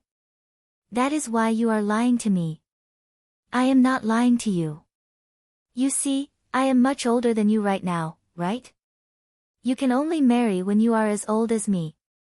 At that time, I will also be old. Prince Ding is older than both of us. When you see." The young girl sighed resentfully. "When the time comes, Uncle Prince Ding will definitely be older than maternal grandfather. If I marry him, I will definitely be laughed at by eldest imperial sister. Fine, Uncle Prince Ding will be yours. Yili held back her laughter. Nodding her head, she sincerely replied, okay. Thank you, Your Imperial Highness. How do you know that I am a princess? Yili blinked her eyes. Not only do I know that you are a princess, I also know which princess you are. I don't believe you. You have never seen this princess. Yili smiled and said, I am guessing that you are the Empress daughter, Princess Changle, right? The young princess tilted her head and sized up Yili for a while before nodding her head. Fine, I agree with cousin Xiangxiang's words. You are indeed very intelligent. This princess reluctantly accepts you as a friend. Looking at the little girl trying her best to act like an adult and a princess, Yili smiled and said, okay, thank you for your appreciation, Your Highness. Why is the princess here? Anne. He pointed at the flowering tree where the little princess was hiding. Princess Changle unconcernedly twisted her body, continuing to hide in the thicket. This princess has heard that the Yi family produces beauties. Yi Zhaoyi and Yi Ying, who was about to be blown away by the wind, were famous beauties. So this princess came to see if the Yi family is really full of beauties. Now this princess admits that you are more pleasing to the eye than Yi Zhaoyi and Yi Ying. She could barely be considered a beauty. I'm guessing you'll have to wait for a long time. How about it? Why don't you come and play with this princess? Yili was puzzled. How do you know that it'll take a long time? Princess Changle curled her small lips. My Empress mother said that the women in the palace are all idle and have nothing to do. As a result, they strive to find work for others. If someone is not pleasing to the eye, they will have her wait a bit longer when paying respects. Kneeling a bit longer is something that these women love to do the most. However, you can be at ease. My Empress mother will not do such a thing. Yili smiled but did not speak. Princess Changle glared at her in dissatisfaction. Are you going to go out and play with me or not? Yili helplessly shook her head. I still have to wait for Yi Zhaoyi to summon me. You know that if she can't find me when she wants to see me, it will be very troublesome. Also, someone's coming. Princess Changle glanced outside and immediately withdrew her small head. Noble consort Lu has arrived. Don't say that you've seen me. She hates you the most. Yili nodded her head, helping her restore the flowering tree to its original state. I understand. Quickly return. Don't make Her Imperial Majesty worry. After restoring the thicket, Yili stood up and walked back to where Qinghuan and Qingyu were standing, waiting for the arrival of an even grander procession. From a distance, one could smell the faint fragrance of flowers. Escorted by groups of palace maids and eunuchs was a woman wearing a goose-yellow palace dress embroidered with hibiscus and phoenix. Her graceful figure was wrapped in the fitting palace dress, revealing her graceful curves. Her snow-white skin was picturesque, and her cherry lips were slightly curved. Her appearance was 70% charming and 30% cold. These days, Yili had seen many beautiful women. Qin Zheng was as elegant as an orchid, Hua Tianxiang was as graceful as a peony, Princess Xixia was as gorgeous as a peach blossom, and this noble consort Lu was as beautiful as a pear blossom, pure white and charming. Although she appeared delicate, she carried a trace of unattainable coldness. You are Yili. Noble consort Lu stopped in front of Yili and asked indifferently. This subject is indeed noble consort Lu. Greetings, noble consort Lu. Yili curtsied slightly. Noble consort Lu's delicate eyebrows slightly raised. You shouldn't have entered the palace before, right? How do you know who I am? Yili slightly smiled and said, a few years ago, the emperor worshipped the heavens. I was lucky enough to see your face, so I still remember.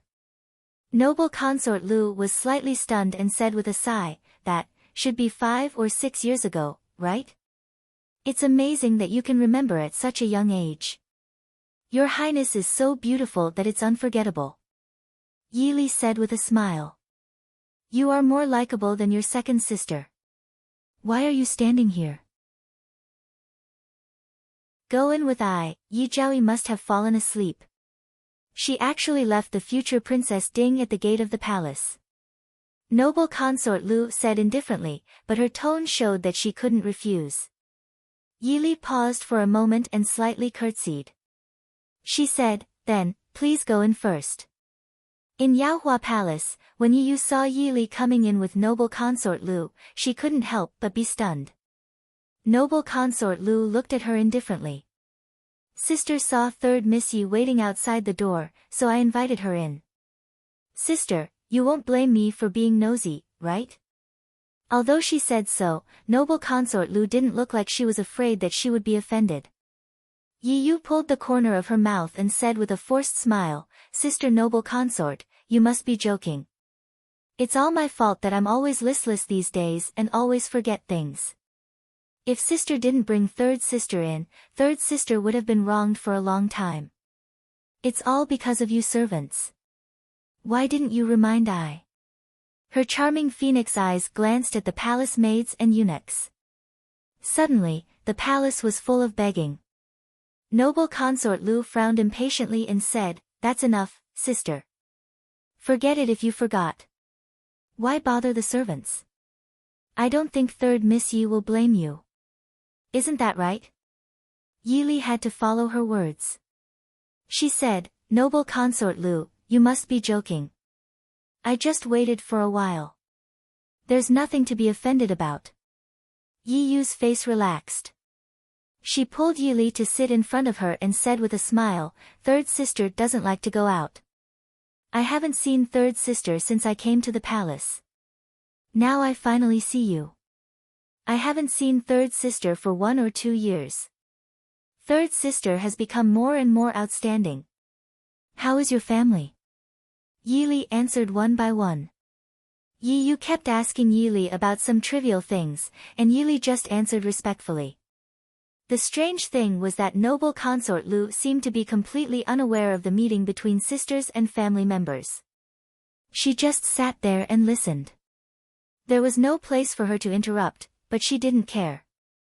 She just sat there with a cold smile. Yi Yu seemed to be used to noble consort Lu's behavior. She didn't ask her to leave or take Yi Li away. Chapter 59. I can't go to my fourth sister's wedding. How is she and Princely? Yi Li asked Yi Yu with a smile while stroking her slightly protruding belly. Yi Li remembered Yi Ying's gloomy face when she returned home 2 days ago. It was really not good. But now she didn't intend to say it to make Yi Yu feel uncomfortable. She just said with a smile, fourth sister and Princely are newly married. Of course they are good. I'm a little busy now. I didn't have time to talk to you. Yi Yu already knew that Yi Li and Yi Ying's relationship was not good, so she didn't care. She just took Yi Li's hand and said with a smile, we are sisters. After marriage, we don't have to see each other all the time at home. It's not a bad idea to walk around more. I can't do anything in the palace. You sisters can take care of each other outside. So father and grandmother don't worry. Don't you think so?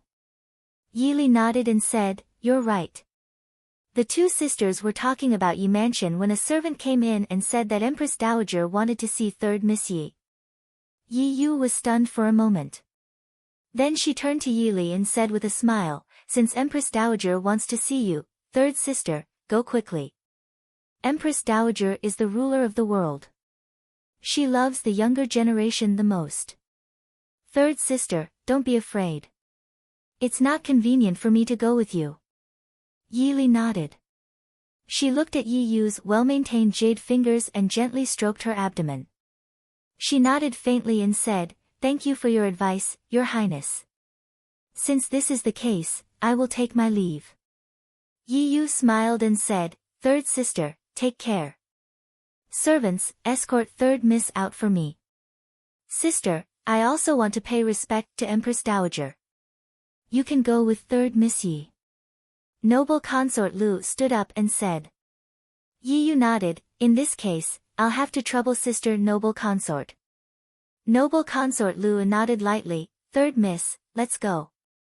Yili followed noble consort Lu out of Yaohua Palace. She looked back at the richly decorated palace gate.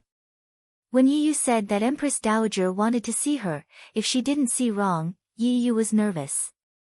As for noble consort Lu, she took a look at noble consort Lu, who was walking in the front with her entourage. Until now, she still couldn't tell whether noble consort Lu was a friend or a foe. Accompanying her into Yaohua Palace, and then accompanying her to see the Empress Dowager. Yili was sure that if noble consort Lu hadn't been sitting there the whole time, Yiyu would have said more than that.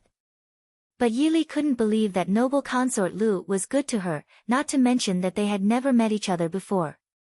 She didn't even bother to hide her contempt under her faint arrogance. Helplessly shrugging, Yili calmly followed behind.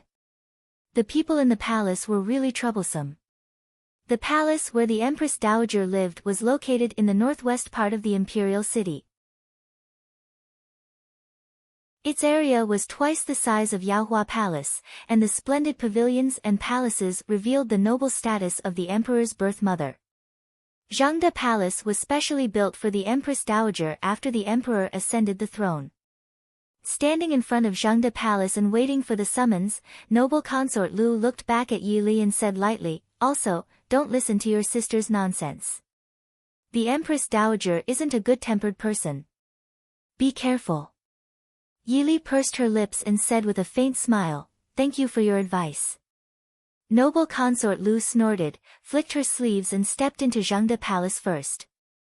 Yili followed behind. Although her face was calm, her mind had already turned hundreds of times. Although she hadn't been in the palace for long, the strangeness of the imperial palace was beyond her understanding. It was said that the Empress Dowager helped the emperor ascend the throne. The Empress Dowager was a famous virtuous concubine. But noble consort Lu, as the emperor's favorite concubine, didn't respect the Empress Dowager at all. Also, she looked up at the three large characters on the horizontal board under the eaves. Zhangde, she hoped the emperor was willing to write it. Yili greets the emperor, greets the Empress Dowager. Walking into the hall and seeing the tall man in a bright yellow robe, Yili's face flashed with a trace of surprise, but she quickly bowed respectfully. "Rise. Chang, why are you here?" Mo Jingqi glanced at Yili, then his eyes fell on noble consort Lu. He stood up and walked down the stairs to pull noble consort Lu in front of him. Noble consort Lu snorted and said lightly, "What? Does the emperor feel that I can't greet the Empress Dowager?" Mo Jingqi sighed and said softly, "You know, I'm not like this." "Your Majesty." A voice with a trace of sternness and displeasure came from the hall. Yili glanced at it secretly. The Empress Dowager must have been a great beauty when she was young. Although she was the elder sister of Consort Xianzhao, the Empress Dowager looked younger than Consort Xianzhao. Her phoenix eyes gave people an indescribable sense of sharpness, but Yili knew that her eyes must have been enchanting and beautiful when she was young. At this time, the Empress Dowager didn't notice Yili, but cast her sharp eyes on noble consort Lu. She could even feel a trace of murderous intent in her eyes. Obviously, the Empress Dowager didn't like noble consort Lu very much. "Mother." Mo Jingqi frowned and took noble consort Lu to the hall, saying, "Mother, Chang, came to greet you." She must have met third Miss Yi and came together. The Empress Dowager said lightly, "Greet? It's rare for noble consort Lu to remember to greet me today. Mother, you know that Chang's health hasn't been good since she gave birth to Jing. Mo Jingqi looked a little embarrassed, but he still firmly protected noble consort Lu by his side. Peeking at the Empress Dowager's gloomy face, Yili wanted to sympathize with her. She finally gave birth to 2 sons. After the late emperor died, Empress Yuan became the empress. She worked hard to send her sons to the throne.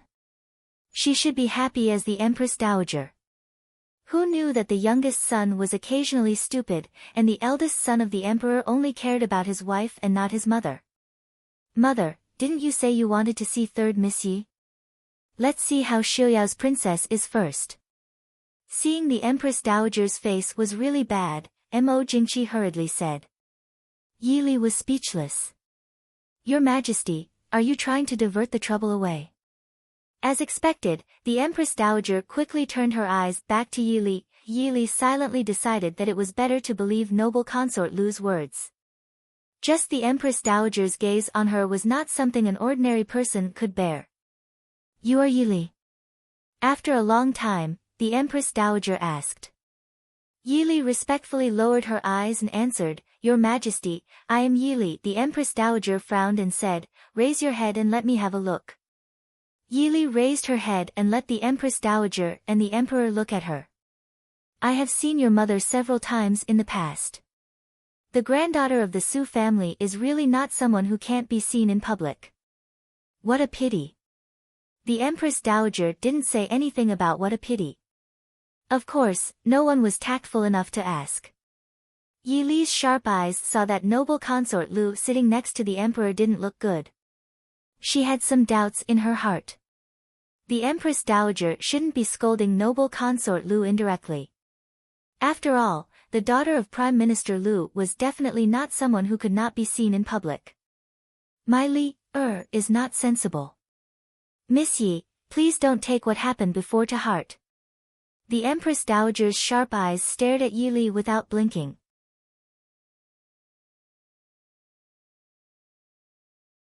Chapter 60. Yi Li smiled. Empress Dowager's words are too serious. This subject's daughter and Prince Li are not fated. Compared to not being able to see each other after the wedding, Prince Li bringing it up before the wedding is a good thing for myself and Yi Li. This subject's daughter is very grateful. Oh. What does Miss Yi think about Li's wedding? This is Prince Li's private matter. This subject's daughter should not make wild guesses. What if Jia wants to hear your opinion? The Empress Dowager asked. This subject's daughter thinks that Prince Li was too excited about the wedding and did not rest well the night before. Yi Li smiled innocently and looked at the Empress Dowager with a hint of fear. Prince Li and fourth sister are in love. Who in the capital doesn't know? Finally, he is going to embrace the beauty. It's natural for Prince to be a little excited. Miss Yi, I heard that a few days ago, you said that Prince Li did not pay and asked for a lot of money. Noble consort Lu, who was sitting at the side, suddenly spoke with a smile. The temperature in the hall suddenly dropped. Yi Li blinked blankly, her face full of shame. This subject's daughter is not sensible. Please forgive me, Empress Dowager and Emperor. This subject's daughter, ever since my late mother passed away, I rarely went out. The first time I took charge, I lost my sense of propriety. After that, grandmother also scolded this subject's daughter. This subject's daughter also had people return the money to the princely manor and apologize to Prince. But she was chased out along with the money. After that, Yi Li sent 200 taels to the housekeeper as compensation for the psychological damage. She peacefully kept the rest in her own purse. This was Mo Jingli's fault to begin with. Even the royal family would not have the cheek to blame him. Seeing Yi Li's shocked and ashamed appearance, Mo Jingqi lightly coughed and gave noble consort Lu a warning look. He comforted her. Forget it. This matter was Jingli's fault. It's not Miss Ye's fault. Imperial Mother also does not intend to blame you. Yi Li happily thanked. This subject's daughter thanks your Majesty for your magnanimity. The Empress Dowager calmly nodded. Forget it. This Jia does not intend to blame you. Give Miss Yi a seat. 2 palace maids carried an embroidered stool and placed it behind Yi Li. Yi Li thanked them and then carefully sat on only 2/3 of the stool. She was not grateful to the Empress Dowager for giving her a seat. If she could choose, she would rather continue to stand. After sitting down, not only would the person who was already at the bottom become even shorter, it would also severely affect the person's vision. Moreover, The way a young lady from a noble family sat was even more strenuous than when she was young. At least she could still use her legs to support herself when she was in the horse stance. Sitting in such an elegant and dignified manner was not something that she had been trained to do since she was young. She could only pray that she would not fall off the stool. "Miss Yi, is Mr. Qingyun well?" Mo Jingqi looked at Yi Li, his eyes filled with curiosity. Yi Li smiled faintly and said, "Many thanks for the emperor's concern. Uncle mentioned that grandfather's body is still quite healthy." Mo Jingqi smiled. "There's no need to be so nervous. Back then, we had also witnessed Mr. Qingyun's elegance and couldn't help but yearn for him. It's just that we haven't seen each other for many years." Yi Li lowered her head in shame. Ever since mother passed away, this subject's daughter hasn't seen grandfather for many years. This subject's daughter is truly unworthy of grandfather's love for her not being able to bring joy to mother's knees. "Oh. Miss Yi and Prince Ding are getting married. Mr. Qingyun surely won't miss his only granddaughter's wedding. Grandfather is already old and can't bear the fatigue of traveling. I'm afraid he won't be able to see this subject's daughter with his own eyes, but grandfather has already sent eldest uncle to the capital to host the wedding. This subject's daughter is also very happy." Mo Jingqi's eyes flashed slightly. "Oh. Mr. Hongyu has already entered the capital. Then. Eldest young Master Su." Yi Li smiled calmly and said, "Big cousin and a few other cousins have also come to the capital.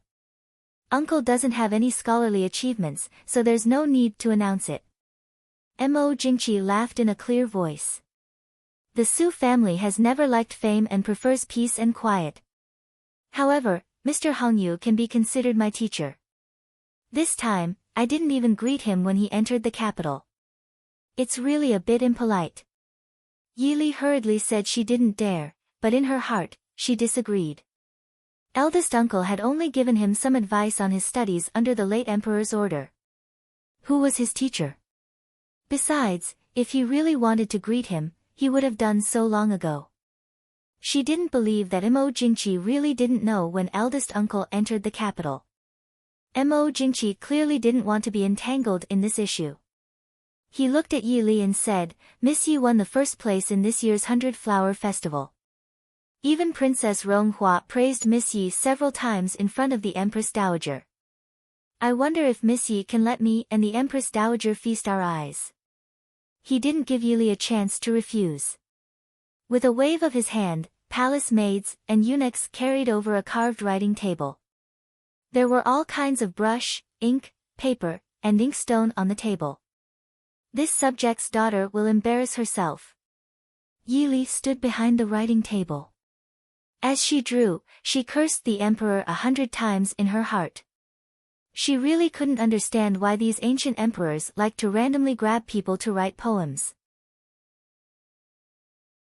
After all, not everyone was fond of reciting poems and composing essays, and not everyone had the talent to do so.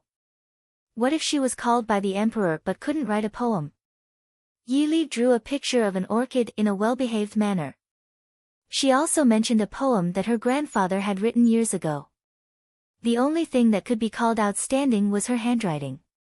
Seeing the people's eyes change from curiosity to surprise and then to disappointment, Yi Li didn't care. She respectfully stood behind the writing table and waited for the emperor's evaluation. "Orchid. This is Mr. Qingyun's poem."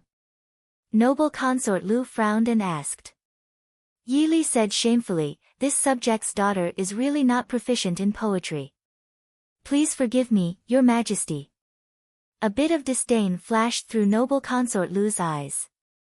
She glanced at the painting and said, "Miss Ye's handwriting is pretty good."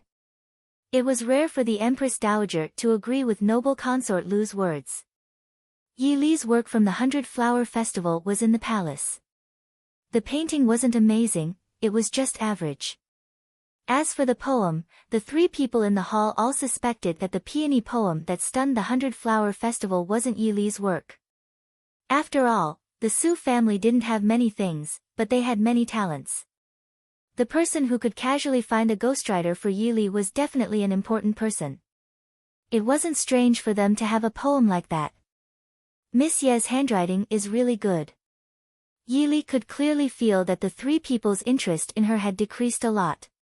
Even though she didn't understand why the ancient people thought that the four arts represented a person's intelligence, at least this result wasn't bad for her. It wasn't until the afternoon that Yi Li was sent out of the palace by the Empress Dowager. During this time, she contributed her calligraphy to the Empress Dowager to copy a scroll of scriptures. Because no one thought of asking her to go to Yaohua Palace to say goodbye to Yi Zhaoyi, Yi Li didn't want to trouble the people sent by the Empress Dowager. She could only pretend that she had forgotten. Accompanied by the palace servants, she took the gifts from the emperor, the Empress Dowager, and noble consort Lu out of the imperial city. It wasn't until she got into the carriage that Yi Li slowly let out the breath that had been in her heart for most of the day. "Miss, rest for a while. You don't look good." Qingyu reached out to feel Yi Li's pulse and said softly.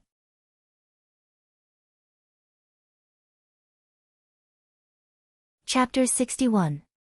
Qing Wan said helplessly, "Miss, it's your first time entering the palace. You're a little nervous.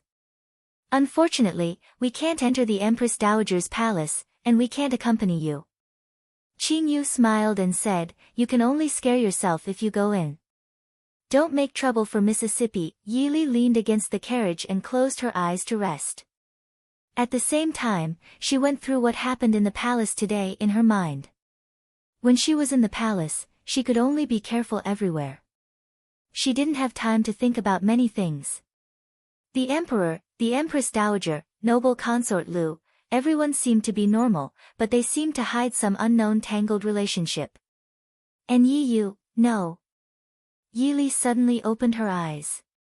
Qing Wan and Qing Yu were startled. "Miss, what's wrong?" "The carriage is going the wrong way," Yi Li said. Before he could finish his words, a long arrow pierced through the carriage with a whoosh. In a remote alley somewhere in the capital, a carriage was parked quietly. The coachman who drove the carriage had already disappeared. Unknowingly, the carriage was surrounded by people. The man in the lead was wearing an inconspicuous gray dress. His long hair covered half of his face. The other half of his face looked stiff and ferocious. His only eye was emitting a bitter cold light. Even if the sun hadn't set yet, it still bloomed a touch of warmth. When it shone on the man, it gave people a kind of bone-chilling coldness. "Come out." The man's voice sounded gloomy. For a long time, there was no movement in the carriage. As if waiting impatiently, the man sneered and said, "If you don't come out, I'll shoot the arrow. I know the people inside are not dead. Come out." A moment later, a delicate and pretty girl unsteadily lifted the curtain and slid down from the carriage. Then, together with another delicate and pretty girl, they helped a pale girl with a delicate and pretty face down. There was an arrow stuck in the girl's right shoulder, and the area that was covered by her left hand was already dark red. "You? Who are you?" the one-eyed man sneered. His ferocious eye flashed with a vicious light. "This is the future princess of Prince Ding. That cripple Mo Xiuyao sure has a good life. He only has half a life left, but there's still such a beautiful woman willing to marry him." Qing Wan stood in front, protecting the two people behind her. "Since you know who we are, how dare you be so rude?"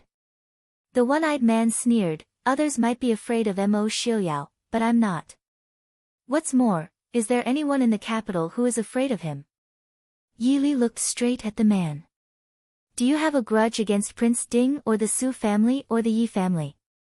The one-eyed man stared blankly for a moment before laughing maniacally. "Mo Xiuyao's woman? Interesting. I have no enmity with Mo Xiuyao, the Su family, or the Yi family. What are you going to do about it?" Yi Li said, "So you've taken other people's benefits and now you're looking for trouble? How much did you get?" "I'll double it." "You?" The one-eyed man stared at Yi Li, as if he was evaluating the credibility of her words. I took 20,000 taels of silver from other people to take your life. Can you afford it?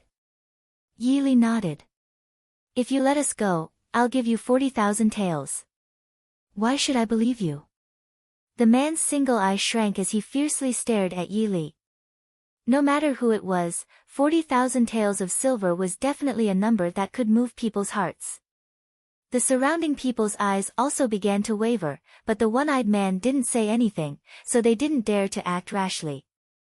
Yili lightly said, if you don't believe me, you can let my maid go back and give you the money. One hand for the money, and the other hand for the people, so we don't owe each other anything. Moreover, I don't think you want to kill me. I only ask that you don't hurt us. The one-eyed man's eyes fiercely twitched as he stared at Yili. You think that I don't dare to kill you? If you really want to kill me, just shoot us to death with arrows just now. Good, Mo Xiaoyao's woman is really a bit different. You go back and get the money. If others know about it, or if you don't see the banknotes at the appointed place, then prepare to collect the corpse of your Mississippi. Qingyu, who was pointed at, shook her head fiercely and said, I don't want to go. Let Miss go back, we'll stay. The one-eyed man sneered, do you think that I will believe that the lives of two girls are valuable? Qingyu gritted her teeth and said, my miss is injured. I know a little about medicine. Let Qingwan go back. The injury is not serious. If you come quickly, you won't have time to heal your Mississippi get lost. Qingyu, you go first. Yili softly said. Qingyu bit the corner of her lips and nodded heavily. Qingwan, take good care of Mississippi. Qingwan nodded and turned around to help Qingyu support Yili. Seeing Qingyu stumbling out, the one-eyed man pointed at the two people beside him and said, follow that girl and get the banknotes back. As for you, do you want to go by yourself or do I ask someone to invite you to go? We'll go by ourselves. They were kidnapped. Yili looked at the situation in front of her helplessly. Of course, a group of bandits could kidnap a future princess from the capital. It had to be said that this was also a very magical thing. Moreover, the group of people moved out of the capital at a very fast speed and came to a steep mountain 100 miles away from the capital. Obviously, they were indeed kidnapped by bandits because this was a bandits' village. Perhaps because Yili was still worth 40,000 taels of silver, they were not thrown into the gloomy dungeon, but locked in a somewhat simple hut. When the door was closed, Qingwan hurriedly walked to the door and listened to the movement outside. Then, she walked to Yili and whispered, Miss, we are so far away from the capital, can Qingyu find us? Yili put down the hand that had been pressing on her right shoulder and took the arrow off. The arrow entered from the right side of her chest and went in diagonally. It didn't hurt Yili at all. The red blood on her clothes was just the red rouge and a bottle of potion that Qingyu carried with her. He didn't intend to let Qingyu come back at all. He just didn't want to give up the 40,000 taels of silver. Qingwan was shocked. Miss, you mean, they plan to kill us after taking the money? Yili nodded and comforted Qingwan with a smile, don't worry, those two people are not Qingyu's opponents. She will be fine. The worry on Qingwan's face didn't disappear at all. She looked at her miss helplessly. She was not worried about Qingyu. She was worried about how they could get out of danger. Master and eldest young master were comforted by them. Now that Miss was kidnapped by bandits, they could only be helpless.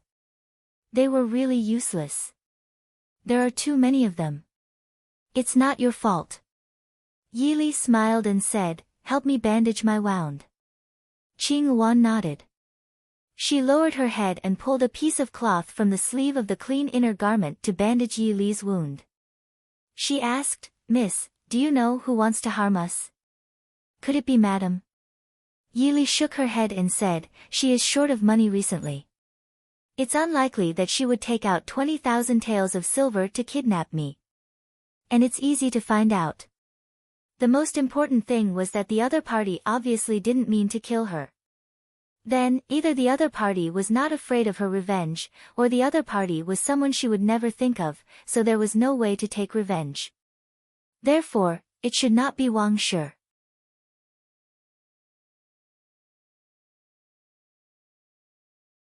Chapter 62.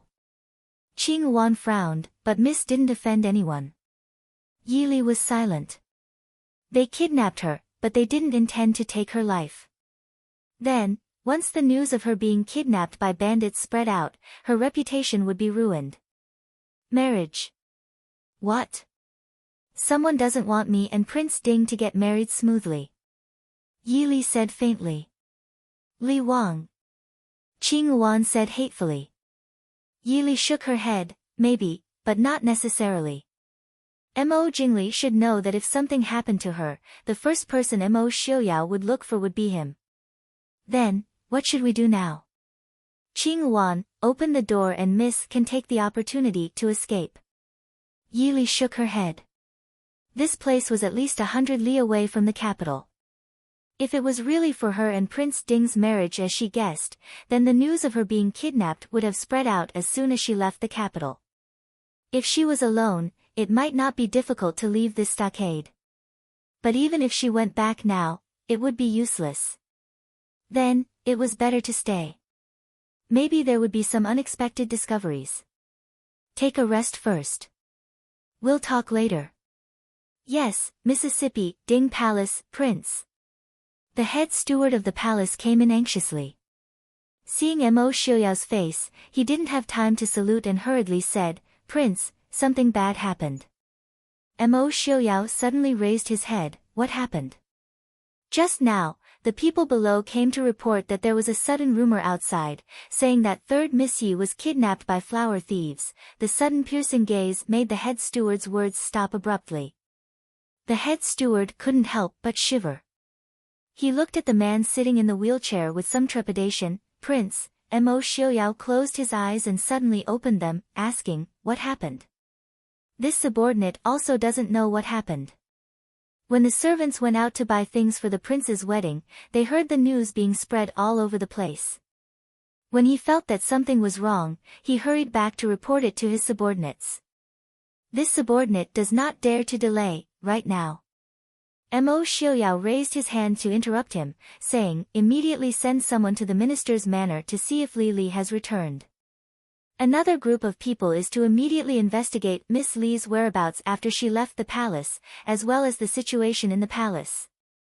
Yes, I'll go right away. The supervisor didn't dare to stay any longer. He turned around and quickly disappeared into the corridor. Ah Jean, inform Feng San that no matter what method you use, I do not want to hear any more rumors in the capital, Mo Xiuyao said indifferently in the quiet study, but the murderous intent in his voice made people tremble in fear. Yes. Prince. The steward who had just left appeared at the door. What is it? Eldest young Master Su just sent someone to deliver an invitation, inviting Prince to quickly come to the Su residence for a chat. Mo Xiuyao lowered his gaze. I understand. Su Residence's residence in the main courtyard. Qing Yu sat powerlessly on a chair. The sleeve of her left arm was torn, and half of her sleeve was dyed red with blood. The two men that the one-eyed man had sent to follow her were unconscious on the ground. Su Hongyu sat at the head of the table with a heavy expression. Below him sat Su Hongyan and Su Qingchen. Su Qingze and the others stood to the side, their expressions unsurprisingly ugly. How are the rumors outside? Su Hongyu asked in a heavy voice. Su Hongyan said, someone deliberately spread it. According to Qingyu, it hasn't even been 2 hours since Li was kidnapped, and the rumors have already spread throughout the capital. People have been sent to secretly search all over the capital. But I'm afraid Li is no longer in the capital. Su Qingchen said with a frown. The dignified Son of Heaven actually allowed so many people to kidnap 2 weak women. What are the capital's guards doing? Su Qingfeng was furious. Su Qingchen frowned and said, we'll talk about this later. Can't these 2 people wake up? Qingyu said, this servant has drugged them with agarwood intoxication. They should wake up in 15 minutes. She originally wanted to lure these two people back to the Su family, but she didn't expect that one of them would be so alert and see through her plan. In his anger, he wanted to kill her to silence her. She helplessly spent a lot of effort and time to make these two people faint. Only then could she inform the eldest young master. But she didn't expect that in such a short time, the news of the young miss being kidnapped would spread throughout the capital. Since you can't wake them up, leave it to I, a faint voice came from the door. Everyone turned to look. Mo Xiaoyao was wearing plain clothes, sitting in a wheelchair with an indifferent expression as he stared at the two unconscious people on the ground. Behind him, the silent Jean pushed the wheelchair in. Prince. Everyone stood up. Mo Xiaoyao raised his hand, business is more important. There's no need for formalities. Jean. Yes, Prince. Jean walked forward. With a flick of her right wrist, a thin long whip appeared in her hand. There were small barbs on the tip of the whip, shining coldly under the candlelight. Pa! The long whip viciously lashed at the unconscious body on the ground. With a tearing sound, the barbs on the whip tore off a piece of skin and flesh. While everyone was stunned, Jean mercilessly lashed out with the whip again. Pa! Pa! After 5 lashes, a painful groan came from the ground. One of the people was the first to open his eyes. What greeted him was a long whip that was like a poisonous snake. Ah! Pa! Save me! Spare me! Spare me! Ah! Mo Xiaoyao leaned against the wheelchair with an indifferent expression. Tell I, where are the people you kidnapped? No. I don't know. Prince, spare me. Prince, spare me. Pa! It hurts. No, Prince, spare me. I really don't know. I only want to know the whereabouts of the people you kidnapped. Tell me and I will spare your life. Looking down at the person on the ground, Mo Xiaoyao's expression was indifferent. The person under his gaze couldn't help but tremble. He moaned, I really don't know. Mo Xiaoyao nodded, I admire your backbone. I hope your backbone will allow you to live. The wheelchair slowly moved to the side of the person on the ground. That person endured the tearing pain in his body and stared at the person getting closer and closer to him. His eyes flashed with ecstasy. The moment Mo Xiaoyao approached him, he suddenly jumped up and pounced at him. But the person in the wheelchair was clearly faster. The moment the person was about to touch him, he slumped to the ground. Then, Mo Xiaoyao used a strange technique to quickly point at various parts of the person's body. Then, there was a series of bone-chilling kacha-kacha sounds accompanied by an incomparably mournful scream. The person who originally pounced over like a fierce tiger fell beside the wheelchair like a ball of rags. Mo Xiaoyao took the handkerchief Jean handed him and slowly wiped the right hand that had poked the person's body. He looked sideways at the other person on the ground. Now, are you willing to tell I the answer?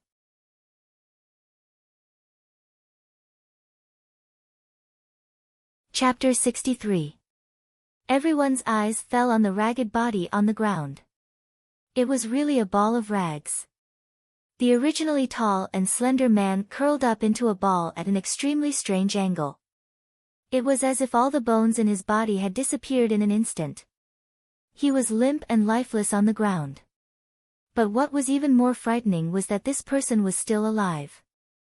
The youngest, Su Qingyan, looked at the scene in front of him and couldn't help but shiver. He hid behind Su Qingfeng without leaving a trace. Now he didn't feel safe following fourth brother. Among the brothers, third brother's martial arts was the best. The person who was still unconscious began to tremble. Spare me. Prince, spare me, where is the person you kidnapped? Mo Xiaoyao asked. Not in the capital. Boss left the capital as soon as he caught the person. Where did he go? Woo. I really don't know. Boss said our stronghold was not safe, so he changed the place after doing the last job. I haven't been there. A tall man was so scared that he cried bitterly. Then tell me where you were. Outside the capital. 60 Black Cloud Peak. Woo-woo. Prince, spare me. Give them to Feng San and see if he can get anything out of them. Go and prepare immediately. I want to leave the city. Yes. Jean put away the whip and walked out with one person in each hand. The young man's slender and thin body didn't feel the slightest strain carrying two strong men twice his size. He walked out as if he was flying. In a simple room, Yi Li and Qing Wan were lying on the bed and sitting on a stool beside the bed with their eyes closed. Although her eyes were closed, Qing Wan's face still had a look of shame and uneasiness. She secretly opened her eyes and glanced at Yi Li, who was sitting on the bed and leaning against the wall. Qing Wan whispered, "Miss, lie down and rest for a while. Qing Wan will guard." Yi Li opened her eyes and looked at her. She smiled and said, "Rest for an hour. Tonight, you must find a way to leave here." Qing Wan suddenly widened her eyes in surprise. "How can that be? Miss should be the one to leave first." Qing Wan knows that young Miss is not a weak woman without the strength to truss a chicken. Qing Wan will lead those people away for young Mississippi. Young Miss will definitely be able to break out by herself. Yi Li shook her head and said, "I will be fine even if you go out. If I don't see you, they will definitely kill you." "That won't do. I can't leave Miss alone," Qing Wan said stubbornly. Yi Li looked at her firmly. "When you go back, you can find someone to save me." Looking at their fearless look, "I'm afraid it's not easy to find the place where we are now." Qing Wan's mind was in a mess, and she looked at Yi Li hesitantly. It seemed that listening to Mrs. orders was the right choice, but for some reason, she felt uneasy. Yi Li smiled and said, "Don't worry, I'm the miss, aren't I?" Big Brother asked all of you to listen to me. Are you going to disobey my orders? Miss. Qing Wan was at a loss and could only look at Yi Li with tears in her eyes. Yi Li looked at her and said softly, "Qing Wan, be good. You must leave here tonight. Perhaps, after that, I will meet some unexpected people." Miss. Qing Wan looked at Yi Li in horror. "Be good, don't be afraid. Miss, I can get myself out of this. Hurry up and go down the mountain to ask for help. You also want us to go home earlier, don't you?" Yi Li smiled and fooled her. Qing Wan finally nodded solemnly. Bang! The door of the room was kicked open from the outside.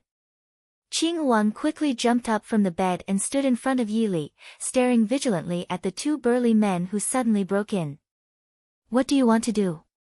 The first person stared at Yi Li, who was protected behind Qing Wan, with a lustful look, and laughed. "Is this the third miss of the Yi family? The most talented woman in the capital this year, Prince Ding's fiancée?" The one who followed him was obviously a lackey. He smiled and said, "Second bandit chief is right. This is the miss brought back by the head bandit chief." The second bandit chief rubbed his hands and laughed evilly. "Big Brother, what do you mean? Why are these two beautiful women locked up here?" The lackey was stunned and remembered what his boss told him. He quickly said, "Second bandit chief, you can't touch these two beauties." The second bandit chief snorted and said, "Who can't I touch in my ghost cloud mountain? This miss is worth a total of 60,000 taels of silver. The head bandit chief told us, especially Miss Yi, that we can't touch her." 60,000 taels of silver. The second bandit chief's eyes lit up with greed. His gaze fell on Yi Li and then returned to Qing Wan. He smiled and said, "Well, for the sake of 60,000 taels of silver, I will let her go first. Then this girl belongs to this fort master. Although she is not as beautiful as that one, she is much better than those ugly people in the village." As he said, he pounced on Qing Wan. "Qing Wan, do it. Yili suddenly got up and quickly bypassed Qing Wan and the second bandit chief who pounced on her. She directly knocked out the lackey standing behind. Qing Wan did not delay. Her seemingly petite body seemed to have infinite strength. She punched the man's abdomen, then nimbly turned over and landed behind him. She raised her hand and chopped the back of his neck. The tall and strong man immediately fell to the ground. He did not even make a sound. Yili had quickly closed the door behind her. Mississippi, Yili nodded with appreciation. The little girl had good potential. Okay, don't delay. Do you remember the way down the mountain? Qing Wan roughly recalled and nodded. When they went up the mountain, although the bandits covered their eyes, they ignored that Qing Wan was a martial artist and her hearing was extraordinary. Although she could not completely remember, she should still remember the general direction. Yili said, I guess this village is newly built. Whether it's the mechanism or the defense, it won't be too strong. You should be careful. Let's go. Miss, be careful. Yili nodded and repeatedly assured him that she would be safe. After sending Qing Wan away, she looked back at the two people who were still lying on the ground. She bent over and took out the hairpin on her head and pierced some inconspicuous acupoints on their bodies a few times. Only then did he sit back on the bed and close his eyes to rest. Yili sat quietly on the bed, but her ears were focused on listening to the movements outside. The village was quiet at night. Apparently, Qing Wan was not discovered by anyone. Yili heaved a sigh of relief. Someone who could successfully follow Mr. Feng Yu should be trustworthy, right? As long as they were not discovered within an hour was enough for Qing Wan to leave this kind of ghost cloud or returning cloud mountain. Bang! The simple door was kicked open from the outside again, and the door began to sway with difficulty due to the unbearable weight. The one-eyed man rushed in first. When he saw the people on the ground and Yili sitting peacefully on the bed, he was stunned. Unexpectedly, he didn't get angry. Instead, he waved his hand and called for a few people to carry the people on the ground out.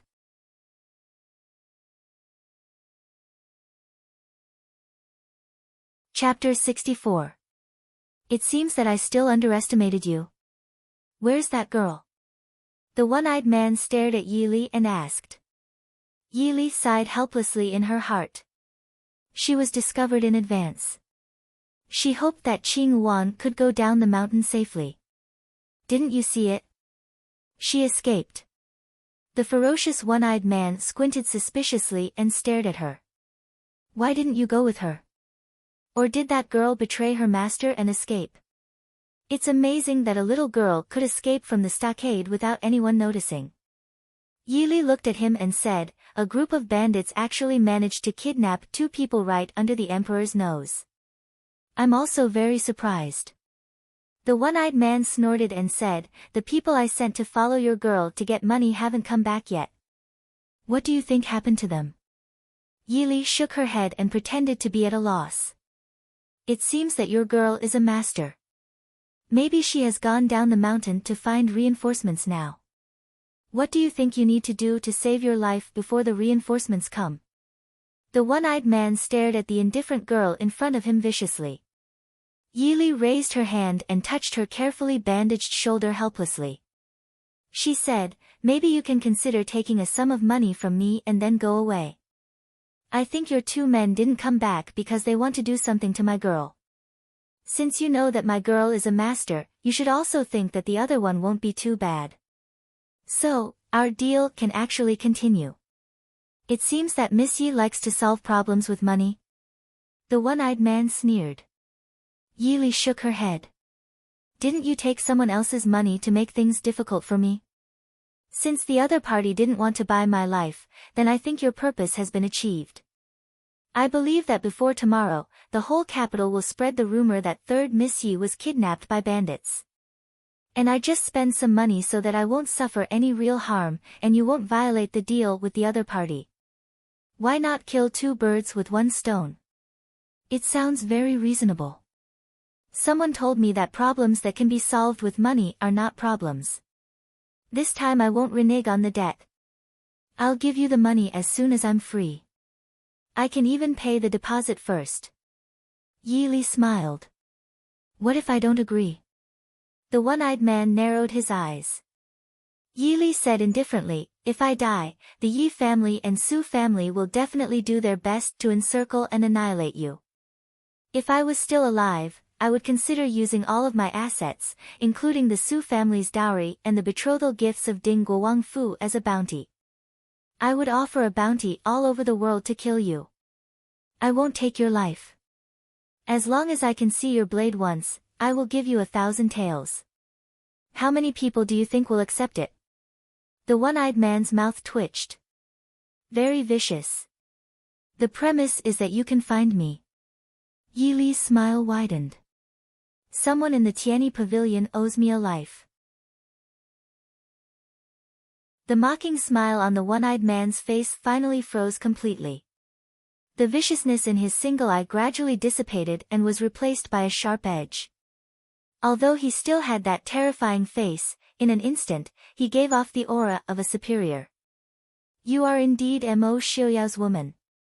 You are indeed extraordinary. Yi Li smiled bitterly. It's just to save my life. Perhaps you are willing to show your true face. To be honest, I don't like to talk to people who wear masks. The one-eyed man stared at her in surprise. You can tell. I thought my disguise technique was good enough to pass off as the real thing. Yi Li said, I'm probably more sensitive to these things. I think there is still a difference between a human skin mask and a real face, isn't there? The one-eyed man rubbed his face in disgust. Time is too tight. It's a defective product that was made in a hurry. Since you know someone wants to ruin your reputation, do you know what the other party wants? Yi Li looked at him. I'd like to hear the details. The one-eyed man walked to the side and sat down. He stared at Yi Li with a teasing gaze. The other party wants to ruin your reputation. Pay attention, they really want to ruin you. Yi Li's eyes turned cold.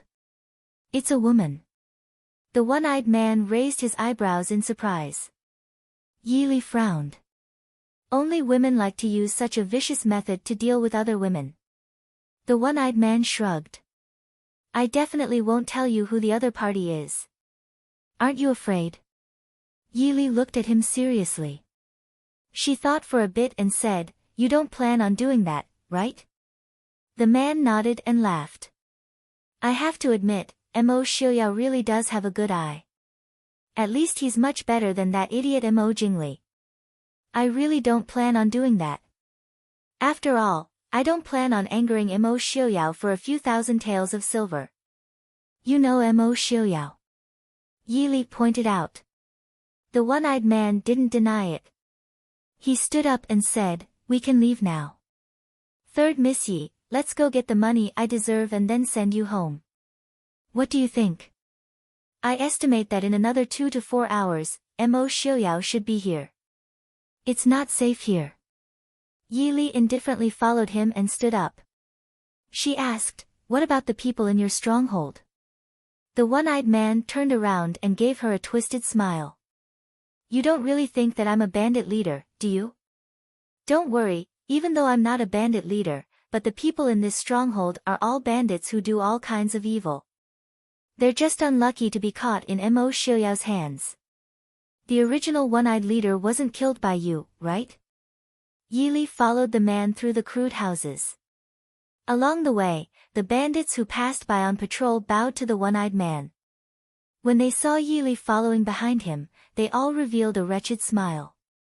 The guards here really aren't that good. No wonder Qing Yuan didn't alert the people in the stronghold at all. You actually know about this? They really aren't that good. If it wasn't for my help, these idiots wouldn't have been able to leave the capital and would have been caught. The one-eyed man replied, that greedy guy is sleeping soundly in his room. He actually wants to monopolize all the bounty. I've always been the one to make money, leaving others with no money to earn. When Mo Xiaoyao comes, I'll use him as a scapegoat. What do you think of this idea? Yi Li nodded indifferently. She looked at the road in front of her that was getting more and more remote. We're leaving from here. The man nodded. Don't worry, as long as I get the money, I'll definitely send you back to the Yi family unscathed. Just as he was about to raise his hand to fiddle with the mechanism, a strange sound came from the foot of the mountain. Yi Li didn't make a sound, but the one-eyed man's expression immediately changed. He cursed in a low voice, "Damn it! How could he come so fast?" After saying this, he immediately gave up the original road and pulled Yi Li in another direction. We're not going to take the secret passage. The man said, it's not safe to take the secret passage, and it's too circuitous. Maybe we'll be caught in the middle. Listening to the sound that was gradually getting closer, there was still no movement in the stronghold. It was obvious that the people who came were all experts. The mob in the stronghold didn't even find a trace of them. The man pulled Yi Li towards the back of the mountain. There's another road in the back of the mountain. Although it's a bit dangerous, it leads directly to a valley. Mo Xiaoyao definitely won't be able to find it in a short time.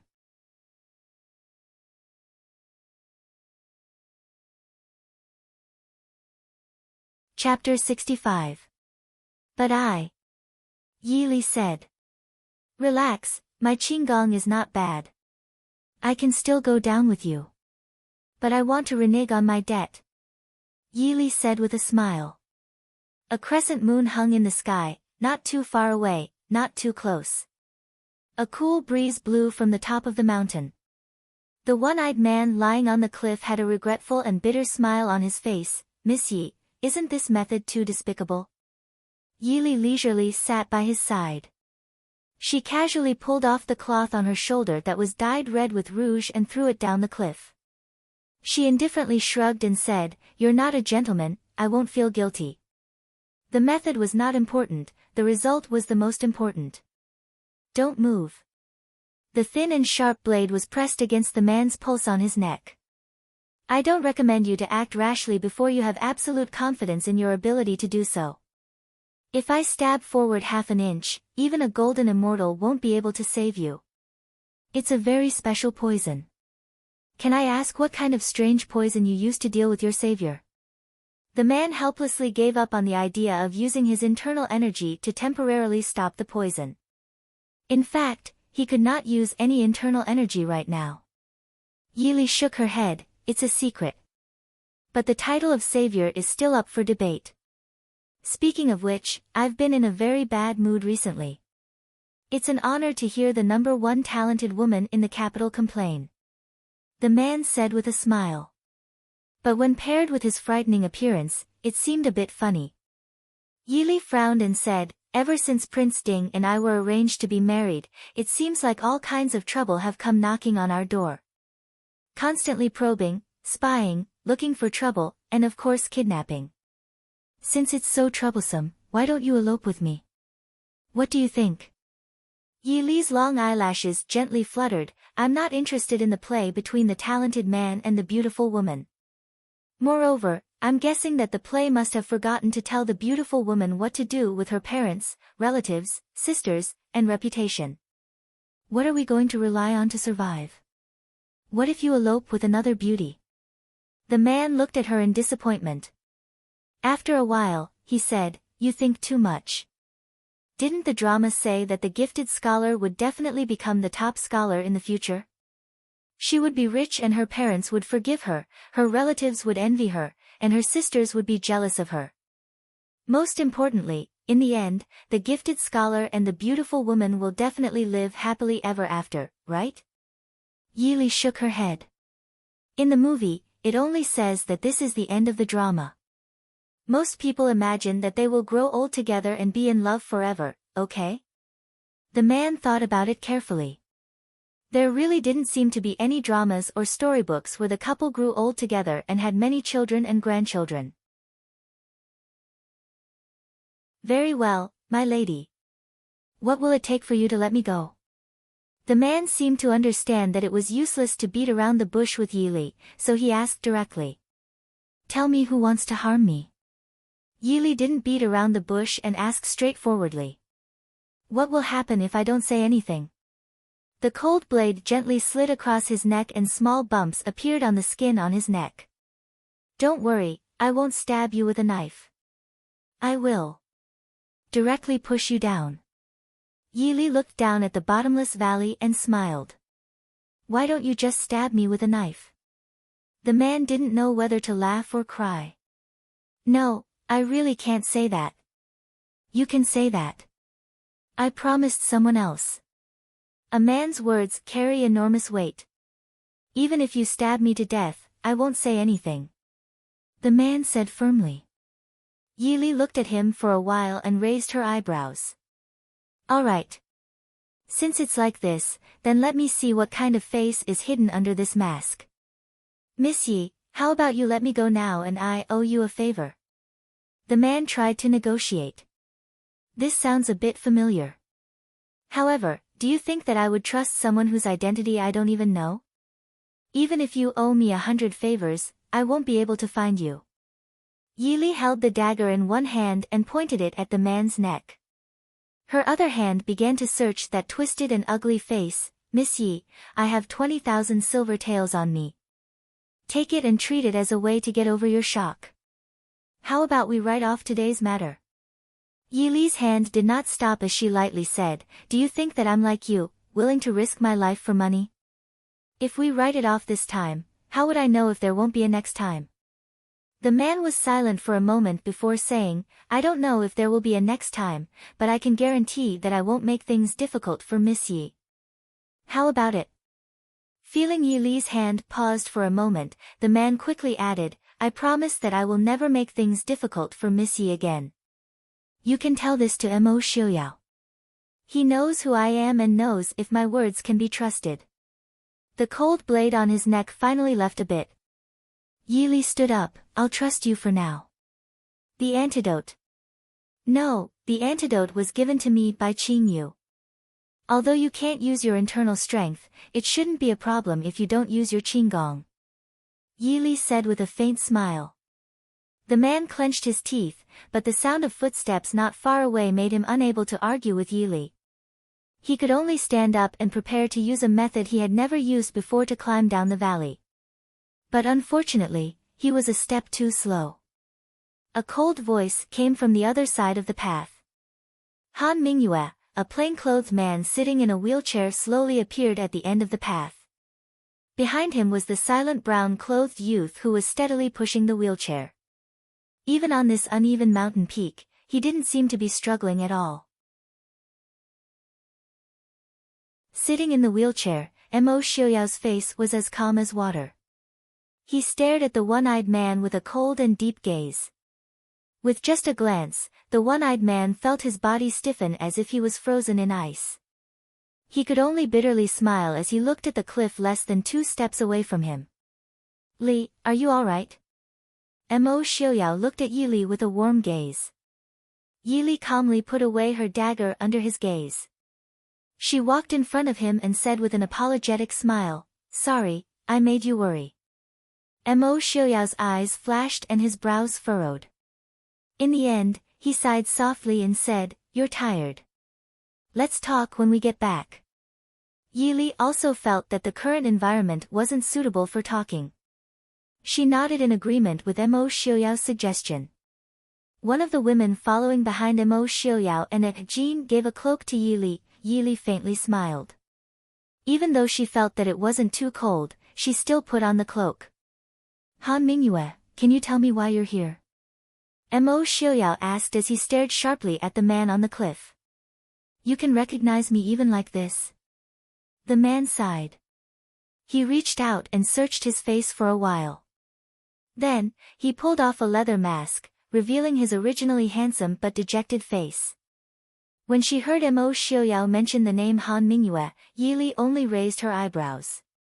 When the man took off his mask and saw his handsome face, she wasn't too surprised. This face was at least 80% similar to that Sir Feng Yu from a while ago. However, that face was easily seductive and frivolous, while this face was much more decent. The same raised eyebrows and smiling expression gave off a carefree and unrestrained feeling.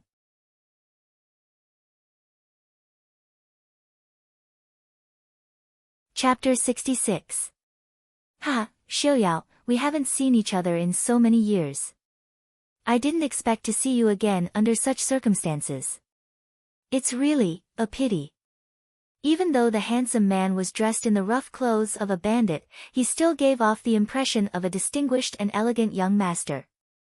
However, the slightly fawning expression on his face made people feel slightly uncomfortable. You must have said that I would come all the way here to congratulate you on your wedding. It seems like you still don't welcome old friends. Your congratulations are to kidnap my fiancé. Mo Xiaoyao's voice was deep and pleasant. Yi Li, who was standing behind him, unconsciously pulled her cloak closer. It's a misunderstanding. Han Mingyue said helplessly with a bitter expression, I didn't know that the person I was going to kidnap was your fiancé. However, I've already accepted the deal. If I can't complete it, how can I, Han Mingyue, keep my reputation and face? I've already tried my best to minimize the loss. Now, I've completed the deal and your fiancé is safe and sound. Moreover, I've been tricked by her. I'm the one who's losing out, okay? Who paid for it? Mo Xiaoyao stared at her and asked. I can't say. Han Mingyue smiled bitterly. Mo Xiaoyao sneered, Han Mingyue, as long as there's money, is there anything you don't dare to sell other than your brother? Han Mingyue sighed. The expression on her face became even more bitter. She looked at Mo Xiaoyao and said, there's always one or two things that I can't sell no matter what. Moreover, Mingxi was dealt with badly by you this time. Xiaoyao, for my sake, can you not pursue the matter this time? I promise there won't be a next time. Mo Xiaoyao's expression darkened. Han Mingyue stomped her feet and said, we'll send 10% of the Tianyi Pavilion's profits this year to my sister-in-law. Han Mingyue, you're too nervous. Mo Xiaoyao raised his hand and touched the mask on his face. Han Mingyue froze, and a trace of annoyance flashed across her face. How could he forget that Mo Xiaoyao knew him too well? If he didn't appear so nervous, it would be difficult for Mo Xiaoyao to determine his target. Xiaoyao, I'm begging you, after looking deeply at Han Mingyue's pleading face for a while, Mo Xiaoyao spat out these two words, scram. In the face of such rude treatment, Han Mingyue's face was filled with joy. I will definitely send an apology gift to sister-in-law's residence within 3 days. Mo Xiaoyao's reply was to raise his hand slightly, Black Cloud Cavalry, fire. The people who were originally standing around in a semicircle, wrapped in black clothes and wearing black headscarves, had unknowingly grabbed their bows and arrows. Draw the bow and release the arrow, Han Mingyue could only helplessly fall down the cliff.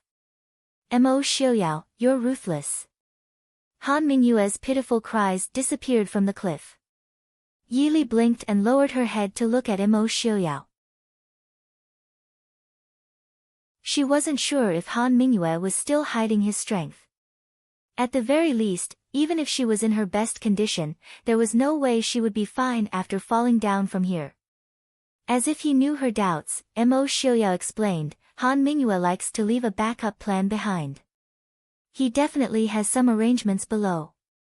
He won't die from the fall. Yi Li frowned. So her threat to throw him down was not a threat at all.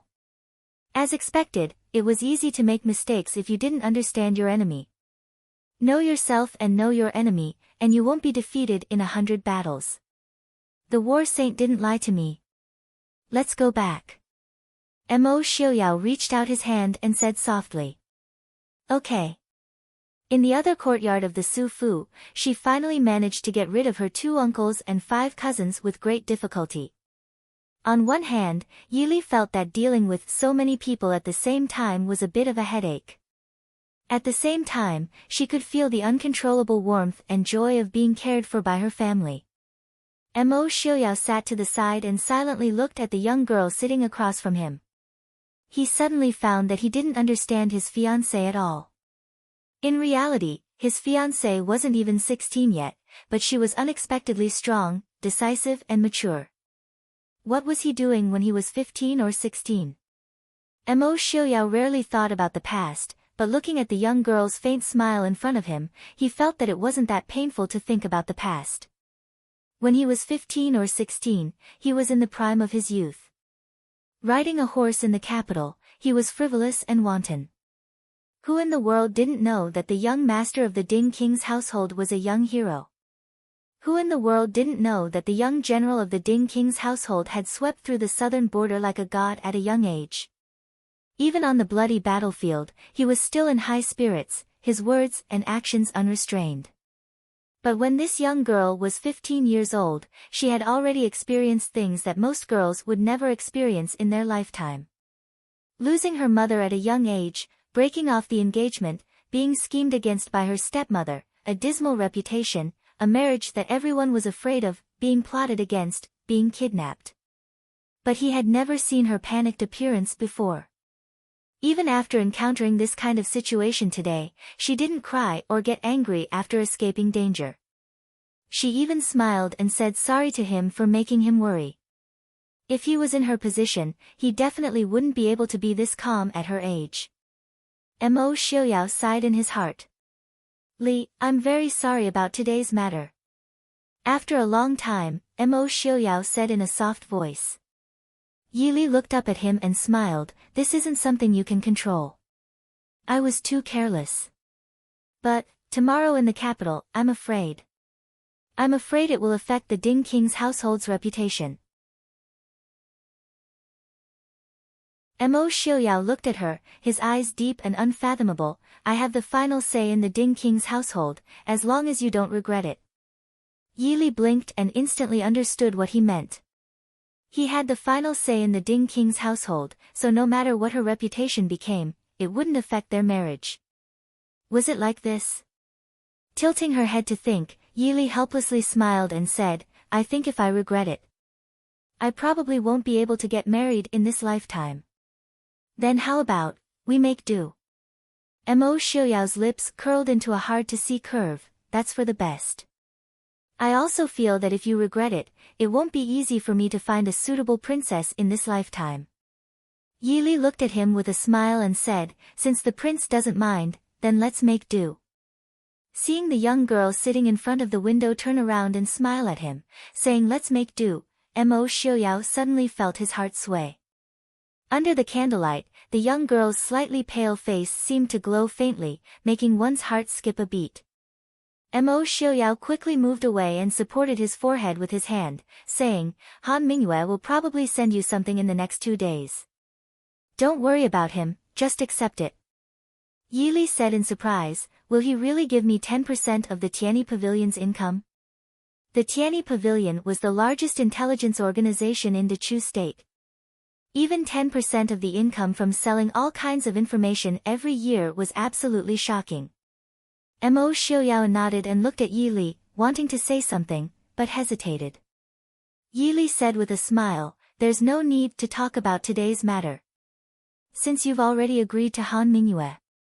Although I'm not sure how powerful the Tianyi Pavilion and the Wind and Moon Pavilion are, I don't really want to be enemies with him. However, this is the only time.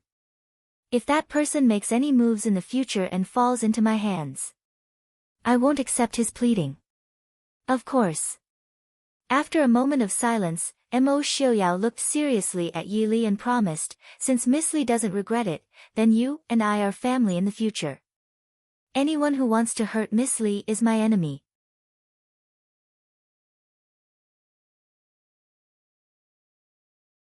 Chapter 67.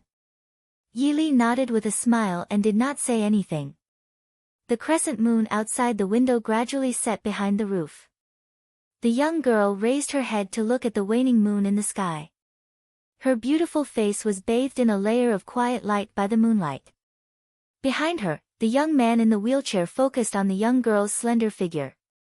His gentle gaze was filled with an inexplicable light. In a secret base of the Tianyi Pavilion in the capital, Han Mingyue fell into the room in a sorry state, startling the people in the room. Brother, what happened to you? Young Master Feng Yu, who made countless parents want to skin him alive and countless young girls fall head over heels for him, was stunned for a moment. He hurriedly rushed over to catch his brother's tottering body. Han Mingyue waved his hand and allowed his brother to help him sit down on a soft couch. He smiled bitterly and said, "I've offended the devil." Although he was used to being fully prepared, when he jumped off the cliff, no matter how careful he was, he still suffered internal and external injuries from the impact of the protruding branches. Regarding this, he didn't have any resentment in his heart. Everyone knew that Mo Xiaoyao had indeed shown mercy. Otherwise, no one in the Black Cloud Cavalry would have missed a person who had lost all his internal energy with their archery skills. Brother, you've seen third young Mistress Yi? Han Mingxi asked in surprise as he felt Han Mingyue's pulse. Han Mingyue forced himself to sit up. He looked at his brother and narrowed his eyes. How did you know? You offended Mo Xiaoyao in the capital this time. Don't tell me it's because of this young Mistress Yi. Han Mingxi rubbed his nose awkwardly and tried to smile apologetically. Brother, I also fell into Yi Li's hands last time because of the same medicine. I owe her a favor. Can you not cause trouble for her? Han Mingyue sneered. You think the Tianyi Pavilion owes her a favor? Han Mingxi lowered his head in shame and counted with his fingers. That woman is very smart. I didn't say anything, but she already guessed the relationship between the Tianyi Pavilion and the Wind and Moon Inn. She took my jade pendant. I can't do anything about it. That's my jade pendant. Hand it over. Who knows what kind of trouble it will cause if it's on you. Han Mingyue stretched out her hand. Han Mingxi did not dare to disobey and obediently handed over the jade pendant. Anyway, he had no interest in the Wind and Moon Pavilion or the Tianyi Pavilion. He only took his brother's jade pendant for fun. Brother, are you seriously injured? I'll call the doctor. Seeing her usually frivolous brother's face filled with worry, Han Mingyue's expression softened a little. She said softly, it's nothing serious. It's just that I can't use my internal energy. There's no need to call a doctor. Are there any guests? Han Mingxi's face sank. She wasn't sure if Han Mingyue was still hiding his strength. At the very least, even if she was in her best condition, there was no way she would be fine after falling down from here. As if he knew her doubts, Mo Xiaoyao explained, Han Mingyue likes to leave a backup plan behind. He definitely has some arrangements below. He won't die from the fall. Yi Li frowned. So her threat to throw him down was not a threat at all. As expected, it was easy to make mistakes if you didn't understand your enemy. Know yourself and know your enemy, and you won't be defeated in 100 battles. The war saint didn't lie to me. Let's go back. Mo Xiaoyao reached out his hand and said softly. Okay. In the other courtyard of the Su Fu, she finally managed to get rid of her 2 uncles and 5 cousins with great difficulty. On one hand, Yi Li felt that dealing with so many people at the same time was a bit of a headache. At the same time, she could feel the uncontrollable warmth and joy of being cared for by her family. Mo Xiaoyao sat to the side and silently looked at the young girl sitting across from him. He suddenly found that he didn't understand his fiancée at all. In reality, his fiancée wasn't even 16 yet, but she was unexpectedly strong, decisive and mature. What was he doing when he was 15 or 16? Mo Xiaoyao rarely thought about the past, but looking at the young girl's faint smile in front of him, he felt that it wasn't that painful to think about the past. When he was 15 or 16, he was in the prime of his youth. Riding a horse in the capital, he was frivolous and wanton. Who in the world didn't know that the young master of the Ding King's household was a young hero? Who in the world didn't know that the young general of the Ding King's household had swept through the southern border like a god at a young age? Even on the bloody battlefield, he was still in high spirits, his words and actions unrestrained. But when this young girl was 15 years old, she had already experienced things that most girls would never experience in their lifetime. Losing her mother at a young age, breaking off the engagement, being schemed against by her stepmother, a dismal reputation, a marriage that everyone was afraid of, being plotted against, being kidnapped. But he had never seen her panicked appearance before. Even after encountering this kind of situation today, she didn't cry or get angry after escaping danger. She even smiled and said sorry to him for making him worry. If he was in her position, he definitely wouldn't be able to be this calm at her age. Mo Xiaoyao sighed in his heart. Li, I'm very sorry about today's matter. After a long time, Mo Xiaoyao said in a soft voice. Yi Li looked up at him and smiled, this isn't something you can control. I was too careless. But, tomorrow in the capital, I'm afraid. I'm afraid it will affect the Ding King's household's reputation. I let you, the head of the Tianyi Pavilion, the most handsome man in Jiangnan, do it personally. It's a gift to her. Why didn't you do it? The woman said unhappily. Enough. Han Mingyue said coldly, why didn't you ask me how I was injured and how I was injured? Do you think that if I really did something to Yi Li, I would be able to come back alive tonight? The woman's breath stopped. She seemed to have noticed her loss of composure. She looked at him apologetically and said softly, why did you go alone? If you brought more people, even if Mo Xiaoyao brought the Black Cloud Cavalry, they might not be able to hurt you. With the current situation, it's impossible for him to mobilize a large number of Black Cloud Cavalry. Han Mingyue's cold expression softened as the woman's soft voice softened. He said indifferently, because I can't drag the Tianyi Pavilion down with me. This is a private matter between you and me. Naturally, I'll deal with it myself. You should take care of yourself. In the future, don't come looking for me regarding Yi Li's matters. I won't help you anymore. Why? Because next time, Xiaoyao will definitely kill me. I'm a businesswoman. I've never wanted to challenge the Mo family's bottom line. You should go. Be careful. After speaking, Han Mingyue leaned against the soft couch and closed his eyes. He no longer paid any attention to the woman in black at the door. The woman in black clearly still had something to say.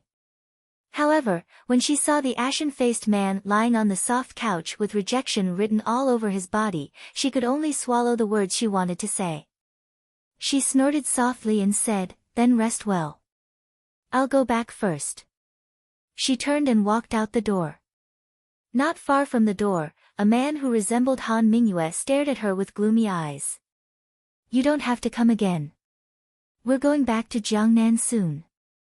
The woman in black turned to the side. Her charming eyes lifted slightly with a hint of disdain. If you have time, go pick a few more flowers. Don't meddle in other people's business. I don't want Mingyue to tell me that she's missing a younger brother. Han Mingxi's expression darkened. He sneered and said, just as well. I'll see what kind of person has captivated my brother. Not many people knew how good Sir Feng Yu's martial arts were. However, his qinggong was definitely not something that could be bragged about. The man who was originally standing under the tree only lightly fluttered his sleeves. In an instant, he disappeared from under the tree. In the blink of an eye, he was already standing beside the woman in black. He reached out to pull the black veil on her face. Impudent.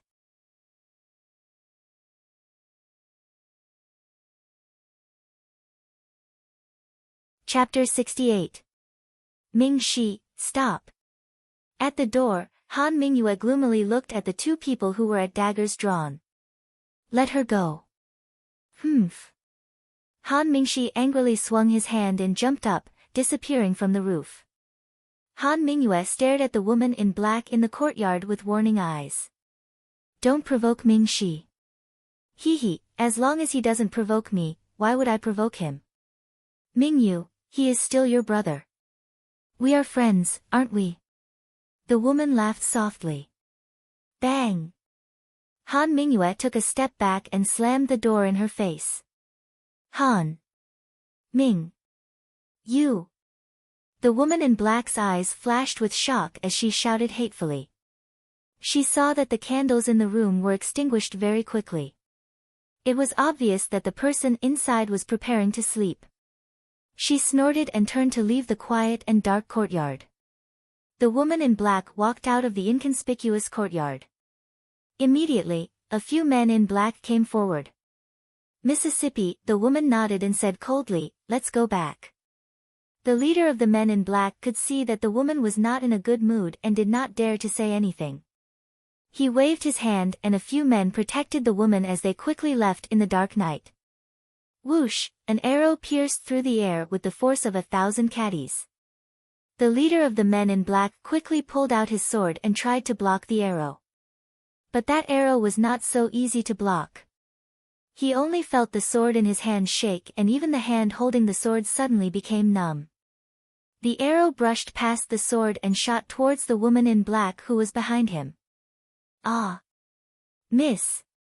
The arrow flew past the woman's face and was firmly fixed on the wall by the roadside not far away. The woman in black looked back at the arrow that was deeply embedded in the wall. Her body went soft and she almost fell. Just a little more and that arrow would have destroyed her face even if it did not pierce through her head. Mississippi, the people around her hurriedly went over to support her, but the woman waved her hand to shake them off. Then, she raised her hand and slapped the black-clothed man's face. Trash! The black-clothed man lowered his head sadly. Feng Zhiyao. A burst of clear laughter came from the roof not far away. The woman raised her head and saw Feng Zhiyao dressed in flamboyant red clothes. He was leisurely sitting on the roof and looking down at her sorry state. Feng Zhiyao raised his handsome eyebrows and gestured to her with a bow in his left hand. Feng Zhiyao, how dare you? The woman gritted her teeth. I'm so scared. It's not illegal for me to shoot 1 or 2 sneaky men in black in the middle of the night, right? Perhaps Lord Qin would even be grateful to me for contributing to the security of the capital. Don't kill him for me. The woman pointed at the roof with her slender finger, her voice filled with killing intent. As soon as she thought of that arrow, she couldn't help but want to tear the arrogant man in front of her into pieces. You want to compete with me in terms of numbers? Do you think I'm afraid of you? Feng Zhiyao lazily raised his hand and waved behind him. A similar group of black-clothed people silently appeared on the roof, but each of them held a bow and arrow in their hands. They directly drew their bows and aimed their arrows accurately at the narrow street below. The woman in black was so angry that her eyes were about to burst into flames. She gritted her teeth and arrogantly said, Feng Zhiyao, do you dare to kill me? Feng Zhiyao regretfully shook his head, I don't dare. Hearing his answer, the woman's confidence increased. She slightly raised her chin and said, since you don't dare, then scram far away. Fuck. This young master hates arrogant women the most. Feng Zhiyao's evil phoenix eyes flashed with a cold light. He quickly raised his hand and shot an arrow. Another arrow flew past the woman's clothes and landed at her feet. Feng Zhiyao. Feng Zhiyao lazily looked at her. His gaze was even more disdainful than the woman's. Don't call me that. This young master won't fall in love with you.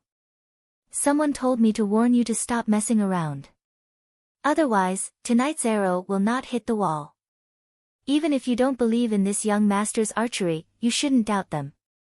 He raised his hand and pointed at the black-clothed man Feng Zhiyao. No. This is impossible. The black-clothed woman stared at the black-clothed man behind Feng Zhiyao in shock.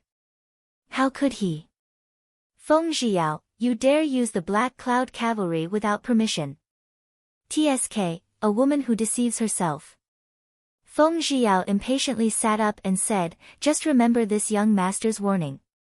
Or else you'll blame this young master for not telling you the next time you're disfigured. The black-clothed woman lowered her eyes and did not say anything. Feng Zhiyao was not in the mood to argue with her. He said to the people behind him, finish what you need to do. Everyone can leave. So So, several sounds of wind breaking through the air. The people who were protecting the woman fell to the ground. Only the leader was left holding his sword tightly. But he knew in his heart that the hand holding the sword did not have any strength after that arrow. If another arrow came, he would not be able to block or escape. Feng Zhiyao, you casually use the Black Cloud Cavalry. Aren't you afraid that the people in the palace will find out? The black-clothed woman finally opened her mouth. Feng Zhiyao waved his hand and said with a smile, you should first think about how to explain the sudden disappearance of so many people by your side. In the end, the woman did not say anything else. She brought the last remaining guard and left this deserted street with hatred. When she left, the black-clothed man on the roof also quickly disappeared into the night. Feng Zhiyao turned around and flipped over the roof. He entered the room through the half-open window. He looked at the man sitting inside and said with a helpless smile, how is it? Is eldest young Master Su satisfied? Su Qingchen sat peacefully by the window. In front of him was a jug of wine and 2 wine cups. He raised his hand and poured the 2 cups of wine. Putting down the jug, he raised his head and smiled at Feng Zhiyao, thank the prince for me. The news that the Yi third young miss, the future Princess Ding, had been kidnapped by bandits was shocking in the capital. Not long after Yili had been kidnapped, the news had already begun to circulate in the capital. If one tried to forcefully suppress the rumors, it would only make it more conspicuous and become more and more intense. Therefore, no matter if it was the Yi family, the Su family, or the Li palace, no one publicly expressed an opinion. The next morning, when Yili sat in a carriage with all kinds of rewards from the palace and was escorted by the Su family's second young master and third young master from the Su family back to the Yi family, the rumors in people's hearts gradually began to shake. After all, the people who happened to pass by unintentionally saw that the Yi third young miss was fine in both her appearance and body. It did not look like she had just been kidnapped. As for the 2 young masters of the Su family, even third young master Su, who was said to have the worst temper and could not hide his thoughts, did not seem to be acting strangely. So, yesterday's news was just a malicious rumor? Yili indifferently listened to Qing Shuang's long-winded narration of the rumors she had heard from outside. She laughed inwardly. Of course, third brother could calmly come out to meet people because he had already vented most of his anger on those blind bandits last night. Thinking of last night when she had gone down the mountain with Mo Xiuyao, the thick smell of blood in the mountain stronghold, and third brother's murderous appearance, Yili believed that the scholarly Su family was about to produce a general. Yili did not plan to ask how Mo Xiuyao would deal with those bandits. No matter if they were bandits who had fled to the capital or local bandits, it was always a good thing to have one less group of people.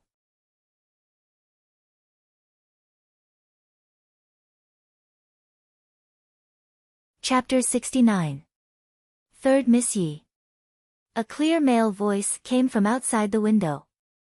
Qing Wan immediately pulled out her sword and pointed at the young man who suddenly appeared outside the window. Yili smiled and pressed down Qing Wan's arm. She turned around and said with a smile, young Master Han, how have you been? Outside the window was the kidnapper Han Mingyue who had just left last night. Han Mingyue smiled bitterly and helplessly. Third miss, do I look good to you? As soon as he entered the courtyard, he could feel the covetous eyes in the dark. He had no doubt that if he acted rashly now, the master of the Tianyi Pavilion would definitely disappear silently from the world. Taking out a wooden carving box from her sleeve and putting it on the windowsill, Han Mingyue said, this is for third miss to get over the shock. It's also a wedding gift to congratulate third miss and Xiuyao. I don't know if I can make it in time to drink a cup of wedding wine. Yili nodded. Without looking at the box, she asked, is young Master Han ready to leave the capital? Han Mingyue smiled and said, I've been frightened a lot recently. Staying in Jiangnan makes me feel more at ease. I welcome Miss Yi and Xiuyao to come to Jiangnan together when you have time. At that time, I will definitely do my best as a host. Yili smiled and said, young Master Han's words make us a little ashamed. Han Mingyue raised her eyebrows and said, then, the previous misunderstanding is written off. Yi Li's eyes turned slightly and said with a smile, the misunderstanding between you and me is written off. As for the misunderstanding between you and Mo Xiuyao, it's your own business. Han Mingyue was a little disappointed, but she also knew that she was forcing Yi Li. She also appreciated that Yi Li knew how to behave appropriately. She no longer delayed and said, now, I'll take my leave. Take care. I won't see you off. After Han Mingyue left, Qing Wan stepped forward to take the box on the windowsill and said discontentedly, Miss, why are you so polite to that kind of person? Yi Li turned and sat down. She smiled and said, he was also very polite to us yesterday. Yi Li knew that if Han Mingyue hadn't been wary of Mo Xiuyao from the start, they wouldn't have had the chance to escape unscathed. She believed that Han Mingyue was afraid of Mo Xiuyao, but she didn't believe that Han Mingyue was afraid of Mo Xiuyao. If it wasn't because of him, how could Miss? The people outside are still talking about Miss being kidnapped. It's so unpleasant. Qing Wan didn't think that Han Mingyue was polite to them. If it wasn't because of him, how could Miss be ridiculed by others? Yi Li said faintly, if it wasn't him, it could be someone else. Not everyone happens to know Prince. After taking the box from Qing Wan and opening it, Yi Li was also a little surprised. There was a thick stack of banknotes neatly placed in the box. 2 banknotes worth 10,000 taels and a dozen banknotes worth 1,000 taels. Qing Wan took a look and couldn't help but exclaim, Miss, this. Yi Li raised her eyebrows. She looked a little embarrassed. 20,000 taels of banknotes was equivalent to more than 200,000 taels of silver. Even Yi Li was embarrassed to accept such a large sum of money.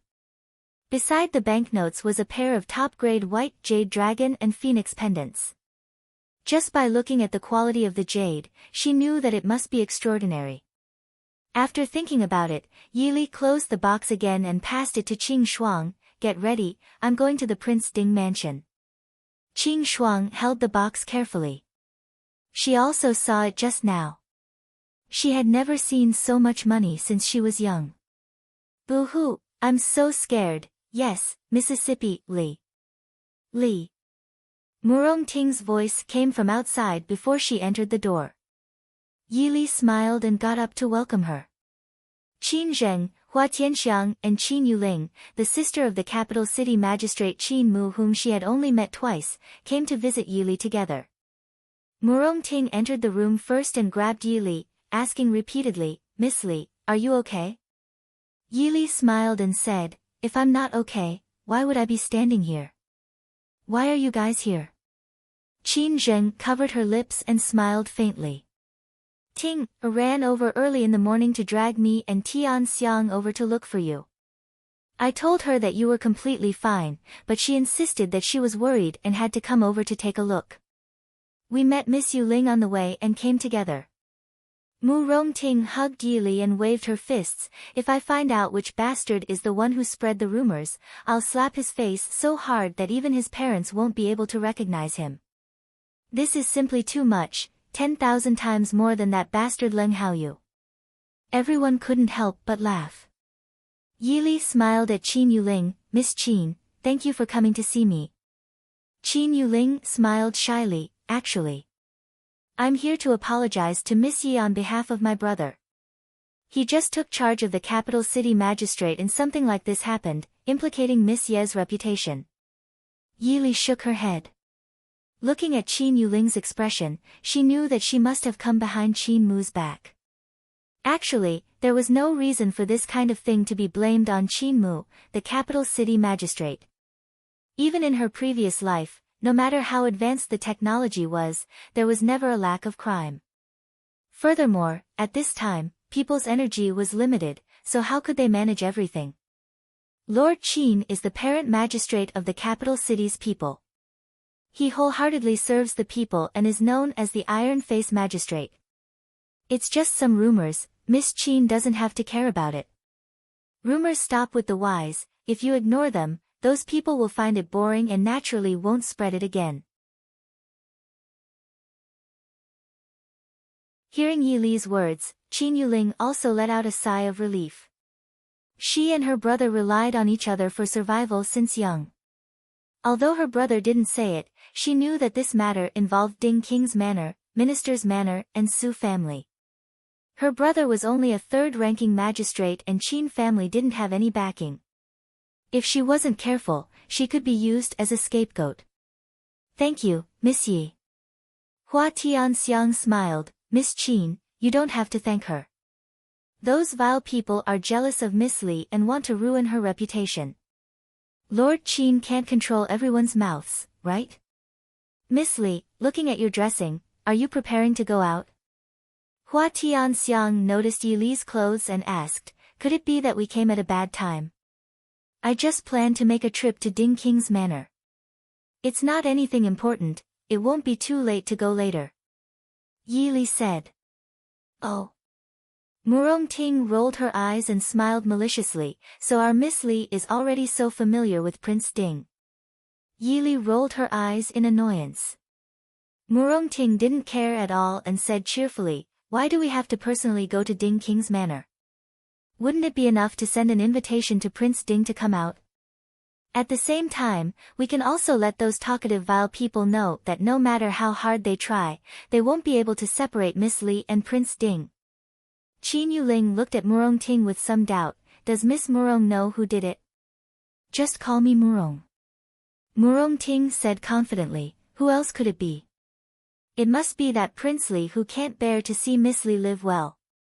I've never seen a man more petty than him in my life. He's a perfect match for Yi Ying. Yi Li was speechless. Mo Jingli was really wrong this time. However, it should be because his character was too bad that he was so easily suspected, right? The other three people looked at each other. However, after seeing Murong Ting's confident expression and thinking about the grudges between Mo Jingli and Yi Li, they all agreed with Murong Ting's guess. Even Qin Yuling had an expression of not expecting Prince Li to be such a person.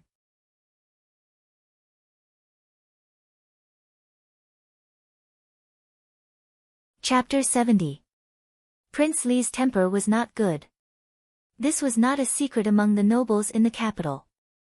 However, if one were to observe carefully, they would discover that His Highness Prince Li, who was supposed to be proud after the wedding, had an even worse temper than before. Especially when he went out early in the morning and heard people talking about Yi Li, his mood should be incomparably good. But he found that when he passed by, people would intentionally or unintentionally look at him strangely, or they would quickly shut up and change the topic to talk about unrelated things. Even when he was drinking tea, he could feel the eyes of everyone in the tea house secretly looking at him. Something happened to Yi Li, that woman, and the one being laughed at should be Mo Xiuyao. Why did he feel like everyone was laughing at him? Most of the people in the capital were still kind, so when they saw Mo Jingli appear, even if they knew that they could not offend the emperor's younger brother, they still gave him a look of disdain. TSK. What kind of person was he? It was fine if he broke off a girl's engagement for no reason, but he also couldn't bear to see her doing well. Not only did he ruin the girl's reputation, but now he was spreading such vile rumors. If this was a normal girl, wouldn't she have been forced to die? This kind of person, even if he was a relative of the emperor, would still be called scum. Prince. The people following Mo Jingli were also frightened by the pressure around their prince. What is going on? Mo Jingli gritted his teeth and asked. Guard looked around and sadly found that he was the closest to the prince. The other guards had already moved to the side and said in a trembling voice, replying to Prince, everyone is talking about Yi. Third young Miss Yi. I know that they are talking about that woman. What does talking about that woman have to do with I? They all looked at I like I was scum. Did they think that I did not see it? Shouldn't they be mocking that woman and laughing at Mo Xiuyao for being cuckolded? This Someone said that Prince, you can't bear to see third young Miss Yi and hate that third young Miss Yi is about to happily join the Ding Palace and was rude to you at Chuxiang Pavilion before, so you deliberately spread rumors. Cough cough, to destroy third young Miss Ye's reputation. Imperial bodyguard A, who intended to use his fastest speed to make things clear, had his face flushed red. Before he could finish his words, he looked at his prince in horror as he crushed the folding fan in his hand into pieces. What did you say? Mo Jingli's body was emitting waves of yin energy. Everyone who passed by couldn't help but take a detour. Prince. Prince. It wasn't me who said it, it was all the people in the capital who said it. Guard A said in his heart, feeling wronged. In short, Li Palace's reputation had reached a new low after the prince seduced his fiancée's younger sister and bought things without paying. Li, Zheng, come up quickly. There's no one upstairs, let's sit outside. A clear female voice rescued the almost frozen imperial bodyguard A. When he saw his prince's gaze quickly turned to the staircase, the imperial bodyguard quickly curled himself into a ball and hid in a safe place. Mu Rongting, wearing a delicate and beautiful red dress, took the lead to walk up to the second floor. She even turned around and waved to her friends behind her. The child who was leading the way in front of her simply wanted to cry. Miss Mu Rongting, it's not that there's no one upstairs. We are here in one of the best tea houses in the capital. It's that everyone was scared away by Prince Li. When she turned around, Mu Rongting saw Mo Jingli, whose face was as black as ink. She couldn't help but look back and consider whether to change to another tea house. But at this moment, Hua Tianxiang and the others also walked up. Thus, the group of 5 girls helplessly stared at each other. Yi Li was even more helpless. She even suspected that she really had some ill-fated relationship with Mo Jingli in her previous life. No matter where she went, it seemed that as long as she went out, she would run into him. Yi Li didn't know. Actually, this wasn't too strange. Because even though the capital was the most prosperous city in the Dechu state, it wasn't that big compared to the big cities in her memory. And the nobles couldn't go to the same place as the commoners. Basically, they could only go to a few places.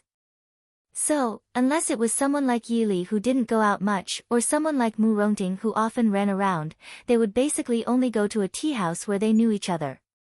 Mr. Li. Mu Rongting looked at Yi Li apologetically. She really didn't think that the newly married Prince Li would come to a tea house to drink tea alone in the middle of the day instead of accompanying his wife at home. It's alright, let's just stay here. Yi Li also knew that she couldn't blame Mu Rongting. Besides, she didn't have any intention of avoiding Mo Jingli. They were all in the same capital. They were all from noble families and were even relatives. Where could she avoid him? Indifferently nodding at Mo Jingli, Yi Li pulled Qin Zheng and Qin Yuling to a relatively quiet corner. Mu Rongting stuck out her tongue. She pulled Hua Tianxiang and hurriedly followed. Sai, do you think Prince Ding will come or not? Mu Rongting asked in a low voice. She didn't grow up in the capital, so she wasn't familiar with Prince Ding. Hua Tianxiang was full of confidence. She nodded and said, "Don't worry, my grandfather said that Prince Ding is a pretty good person. Since he received the invitation, he will definitely come." Qin Yuling said in a low voice, "Then let's leave early. Let's not disturb Mr. Li and Prince Ding's conversation."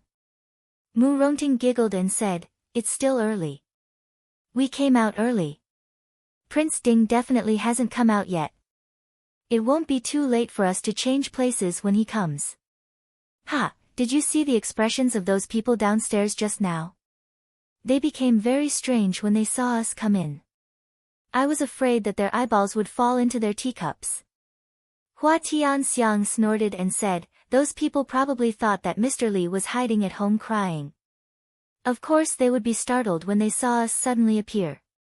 Qin Zheng covered her mouth and laughed. "I've also never seen so many people stunned at the same time." This is the first time in my life that I've been the center of attention. Yili looked at her friends chattering about how they felt when they went out today. She could only shake her head in amusement. In fact, the rumors didn't seem to be as fierce as she had expected. Mo Xiaoyao and her uncle must have done something in secret.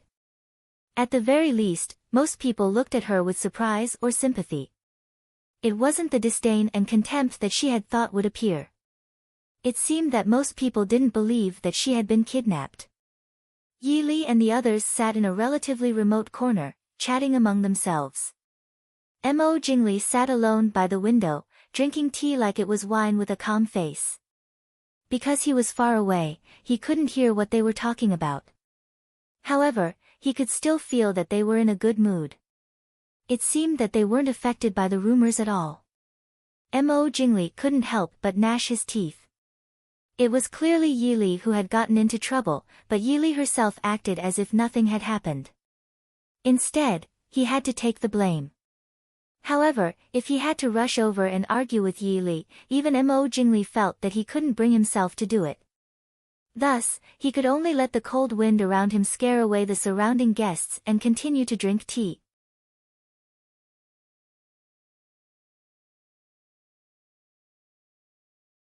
Chapter 71. Aya, Li Li. Prince Ding is here. Just as they were feeling depressed, they heard Murong Ting's loud voice not far behind them. Everyone on the second floor could hear it. Everyone looked up and saw Murong Ting excitedly lying on the windowsill and looking down. Qin Zheng helplessly pulled her down and turned to Yi Li with a smile. Li, go down and pick up Prince. Hua Tianxiang covered her mouth and snickered. She waved her hand and teased, "It doesn't matter if he doesn't come back. We will go shopping after eating the snacks. Anyway, there is no extra seat for Prince Ding." Hearing this, the few remaining guests on the second floor began to regret choosing to sit closer to the inside because they were afraid of Prince Li's cold air. Now, they could only perk up their ears and try their best to listen to the girls at the table in the corner. Yi Li saw this and couldn't help but laugh. Gossiping was indeed an indispensable nature for people of the same era. Under the direct and obscure gazes of the crowd, Yi Li got up and walked downstairs. When she passed by Mo Jingli's table, she could clearly feel Mo Jingli's fierce glare. Yi Li was helpless. Some people were born to be at odds with each other and couldn't be forced. Seeing third Miss Yi calmly go downstairs, the diners upstairs looked at Mo Jingli with more complicated eyes and expressions. Seeing third Miss Yi so calmly appear in public and calmly go to Prince Ding's appointment, it really didn't seem like something had happened. On the other hand, Prince Li's face was gloomy and ferocious. It was clearly like he was angry that his conspiracy didn't succeed. People secretly exchanged glances and made silent discussions. Mo Jingli finally seemed to be unable to bear this strange atmosphere. He put the teacup back on the table heavily, stood up, and looked through the half-open window at the street downstairs. He turned around and went downstairs with a sullen face. The moment Yi Li came down from upstairs, the entire lobby instantly quieted down. When Yi Li walked out with a gentle smile on her face, everyone was about to open their mouths to discuss when they saw Mo Jingli's gloomy face. Then, there was another period of silence. But after seeing how the two of them acted, at least the people present were more inclined to sympathize with Yi Li. When Yi Li walked out of the tea house, the Prince Ding mansion's carriage had just stopped. Jean was about to lift the curtain to invite Mo Xiaoyao down. "Xiaoyao." Yi Li softly called out. When Jean saw Yi Li, he respectfully stood to the side. Yi Li nimbly stepped onto the low stool and got into the carriage. Mo Xiaoyao looked at her and raised his eyebrows. "Why did you get down?" Yi Li sat down across from him and said with a smile, "Tian Xiang and the others said that there was no place to sit because there were too many people, so they chased me out. It's all their fault. I originally wanted to go to the Prince Ding mansion again tomorrow." Mo Xiaoyao smiled. "Their fault is very timely." "What do you mean?" Yi Li asked in confusion. Outside, Jean had already started driving the carriage forward again. Yili thought for a moment, then poked her head out to give a name. She just happened to see Mo Jingli standing at the entrance of the tea house, his eyes gloomy as he looked at their carriage. Mo Xiuyao said, "This morning, the entire capital was spreading the rumors that Jingli deliberately spread yesterday to embarrass you." Yili was stunned. She kind of understood why Mo Jingli's expression was so ugly. With Mo Jingli's personality, it would be strange if he felt comfortable being wronged. Thinking of Mu Rongting's confident guess, it wasn't just her imagination. "Is there something that Li wants to talk to me about?" Mo Xiuyao looked at Yi Li's dazed face and asked. Yi Li came back to her senses and nodded her head. "This morning, Han Mingyue sent over 20,000 taels in gold notes, 10,000 taels in silver notes and a pair of jade pendants.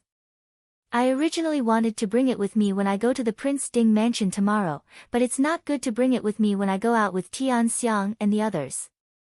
Mo Xiuyao didn't care as he shook his head and said, "That's a gift from him. Just keep it." Yi Li was speechless. A few 100,000 taels in one go. Han Mingyue dared to give it to her, but she was too embarrassed to accept it. "I'll have someone send it to the Prince Ding mansion tomorrow. You can do as you see fit. I have enough money to spend." Mo Xiuyao sighed helplessly. "Li. Han Mingyue sent it to you, so it's yours. You can rest assured. You don't have to feel that you owe him any favors. Han Mingyue, that kind of person, would feel heartache if he spent an extra tael of silver. He was willing to send it over to you as an apology gift because he felt that it was worth it. You don't have to promise him anything." Yi Li smiled and said, "I really don't have any plans to promise him anything." Yi Li secretly guessed that Han Mingyue must have done something to let Mo Xiuyao down. This time, he was involved in this kind of matter again. She didn't expect that Mo Xiuyao would let him off so easily. Han Mingyue probably felt guilty, but he couldn't find a way to make up for it. That's why he didn't care about the cost and tried to curry favor with her. It was a pity that Yi Li didn't plan on doing anything that would trigger the flower of friendship between former good friends. So Han Mingyue's money was probably wasted. "So you asked me out today for this matter?" Mo Xiuyao asked. Hearing Mo Xiuyao's low and pleasant voice, Yi Li, who was thinking about something, felt her heart jump. She said embarrassedly, "It's really nothing big. Sorry to disturb you."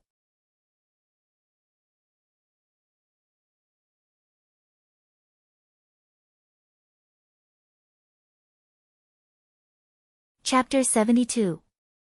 Ushering the two in, there was immediately a young girl with delicate features who served fragrant tea for the spring. Yi Li smiled slightly as she drank the tea. She examined the elegant and comfortable decorations in the room and couldn't help but sigh. This was truly the luxury of a distinguished guest. No wonder Fenghua Tower was the favorite place for the nobles in Jing to visit. Just because of this attentive service, they were afraid they wouldn't be able to earn the customers' money.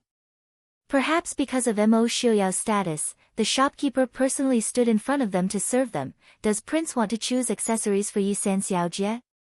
This seems to be Yi San Xiaojie's first time visiting this little shop. "What kind of accessories do you like?" Yi Li looked at Mo Xiuyao. Mo Xiuyao drank the tea and said in a light voice, "First pick a few good ones and bring them over for me to see." The shopkeeper made a sound of acknowledgement and turned to personally pick up the items. Yi Li asked in confusion, "We're really here to buy accessories?" Mo Xiuyao smiled and said, "Li, you're thinking too much. Since we're out here, what's wrong with buying a few pieces that you like?" Yi Li asked suspiciously, "Is my usual appearance embarrassing you?" Thinking about it, it wasn't impossible. Yi Li's jewelry wasn't little. It had all been left behind by Su Shi when she was alive. However, Yi Li didn't like being burdened, so her appearance, especially her hair accessories, was maintained at a level that wouldn't be disrespectful. She couldn't accept being dressed extravagantly. With the status of the Ding Wang Fu, if the future Wang Fei dressed too plainly, it was possible that she would feel embarrassed. Mo Xiaoyao helplessly shook his head. He looked seriously at Yi Li and said, "If you really have a head full of pearls, then I won't be able to stand it. In reality, I didn't know where to go, so I brought you here to see." Feng Zhiyao said that the jewelry here isn't bad. Yi Li looked suspiciously at him, trying to find a trace of discomfort on his face. However, a certain person was too calm. Even if he said such innocent words, he was still elegantly and calmly reading an ancient book in the study. Yi Li could only tell herself that she was overthinking things. Thinking about it, although a certain someone now looked like a gentle and refined gentleman, it was said that in the past, there were times when he was young and frivolous, when he rode a horse on a slanted bridge, and when he was full of women. Soon, the shopkeeper returned with 2 boxes. Placing it on the table, he carefully opened it and said, "It's rare for Prince and third young Mistress Yi to visit this small shop. This set of jewelry is our boss's latest design and personally made. And I'm afraid this is the only one this year. What do you think, Miss Yi?" Hearing the shopkeeper speak so seriously, Yi Li also became a little curious. This was a set of top-grade sapphire jewelry. Sapphire wasn't the most valuable jade artifact, but the quality of this set of jewelry was something that Shen Dishuan and Yi Li had never seen in the pavilion of treasures that were better than this. More importantly, the simple yet elegant design was like an elegant magnolia flower quietly blooming in the moonlit night, making people feel a sense of tranquility and gentleness from the bottom of their hearts. There was no woman in this world that could escape the temptation of exquisite jewelry. Yi Li sighed in her heart. This set of jewelry consists of 2 magnolia hairpins, a bracelet, and this headpiece. The shopkeeper saw Yi Li's admiring gaze and immediately opened the other box to show the headpiece inside. The light green jade did not have any complicated patterns or gemstones inlaid. It was just an ornament made of beautiful orchids quietly lying in the silk brocade box, releasing a faint brilliance. "Do you like it?" Mo Xiaoyao looked at Yi Li and said with a smile, "It suits Miss Li very well. It really is very beautiful." Yi Li nodded. "Just this one. Come back to my residence to get the banknotes." Seeing that the two were very satisfied, the shopkeeper who had made a big deal was also very happy. "Yes, Miss Yi, do you want to take it away or do we have to send it over?" Mo Xiaoyao lightly said, "Just send it directly to the Yi residence." Greetings to the 2 princesses. Yi Li and Mo Xiaoyao were accompanied by the shopkeeper as they walked out of the inner room. They heard the waiter at the door respectfully greet them. The shopkeeper was stunned and quickly apologized to the 2 of them, then went forward to greet them. The person who had just come in also saw the 2 of them. The Zhaoyang eldest princess was stunned and involuntarily said, "Xiaoyao." She quickly walked over and stopped a few steps away from Mo Xiaoyao. She softly said, "Xiaoyao, are you accompanying Miss Yi to buy things?" Mo Xiaoyao's eyes slightly moved. He nodded and said, "Yes, eldest princess, we haven't seen each other in many years." Zhaoyang princess' face had a trace of sadness as she nodded and said, "We really haven't seen each other in many years. You're now. Well. When you get married, if Miss Yi has nothing to do, why don't you come to the princess residence and accompany this old woman?" Yi Li gently nodded and said with a faint smile, "Thanks to the eldest princess love, I'll definitely come and disturb you when the time comes." Zhaoyang princess lightly sighed.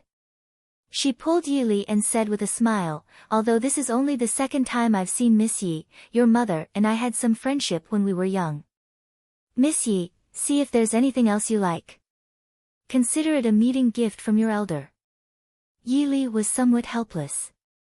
Just as she was about to refuse, Mo Xiaoyao spoke first, "Zhaoyang aunt. Don't scare Yi Li. We still have some matters to attend to, so we'll leave first. Aren't you with Zhaoran princess? Don't spoil the princess mood." The beautiful woman who had been ignored to the side was the Zhaoran princess that she had seen at Mo Jingli's wedding banquet a few days ago. Hearing Mo Xiaoyao's words, she only gave a faint snort. Xiaoyang princess wrinkled her brows and could only sigh, it's fine. If Miss Yi has any matters in the future, just send someone to my residence to tell me. Yi Li softly thanked her and accompanied Mo Xiuyao out of Fenghua building. Getting on the carriage, Yi Li could clearly feel that Mo Xiuyao's mood wasn't very calm. She didn't say much and casually picked up a book from the carriage to read. But thinking back to the Xiaoyang eldest princess's words and expression in the shop, she felt an inexplicable strangeness. She felt that the eldest princess's attitude was a bit similar to Han Mingyue's. It seemed like she wanted to get close to Mo Xiuyao, but for some unknown reason, she could only maintain a certain distance. There was a faint sense of guilt and a desire to make it up to him. And this kind of compensation was clearly not something that Mo Xiuyao was willing to accept, so they put it on her. For example, Han Mingyue's attitude towards the banknotes and the Xiaoyang princess's attitude. What did these two people do to wrong Mo Xiuyao?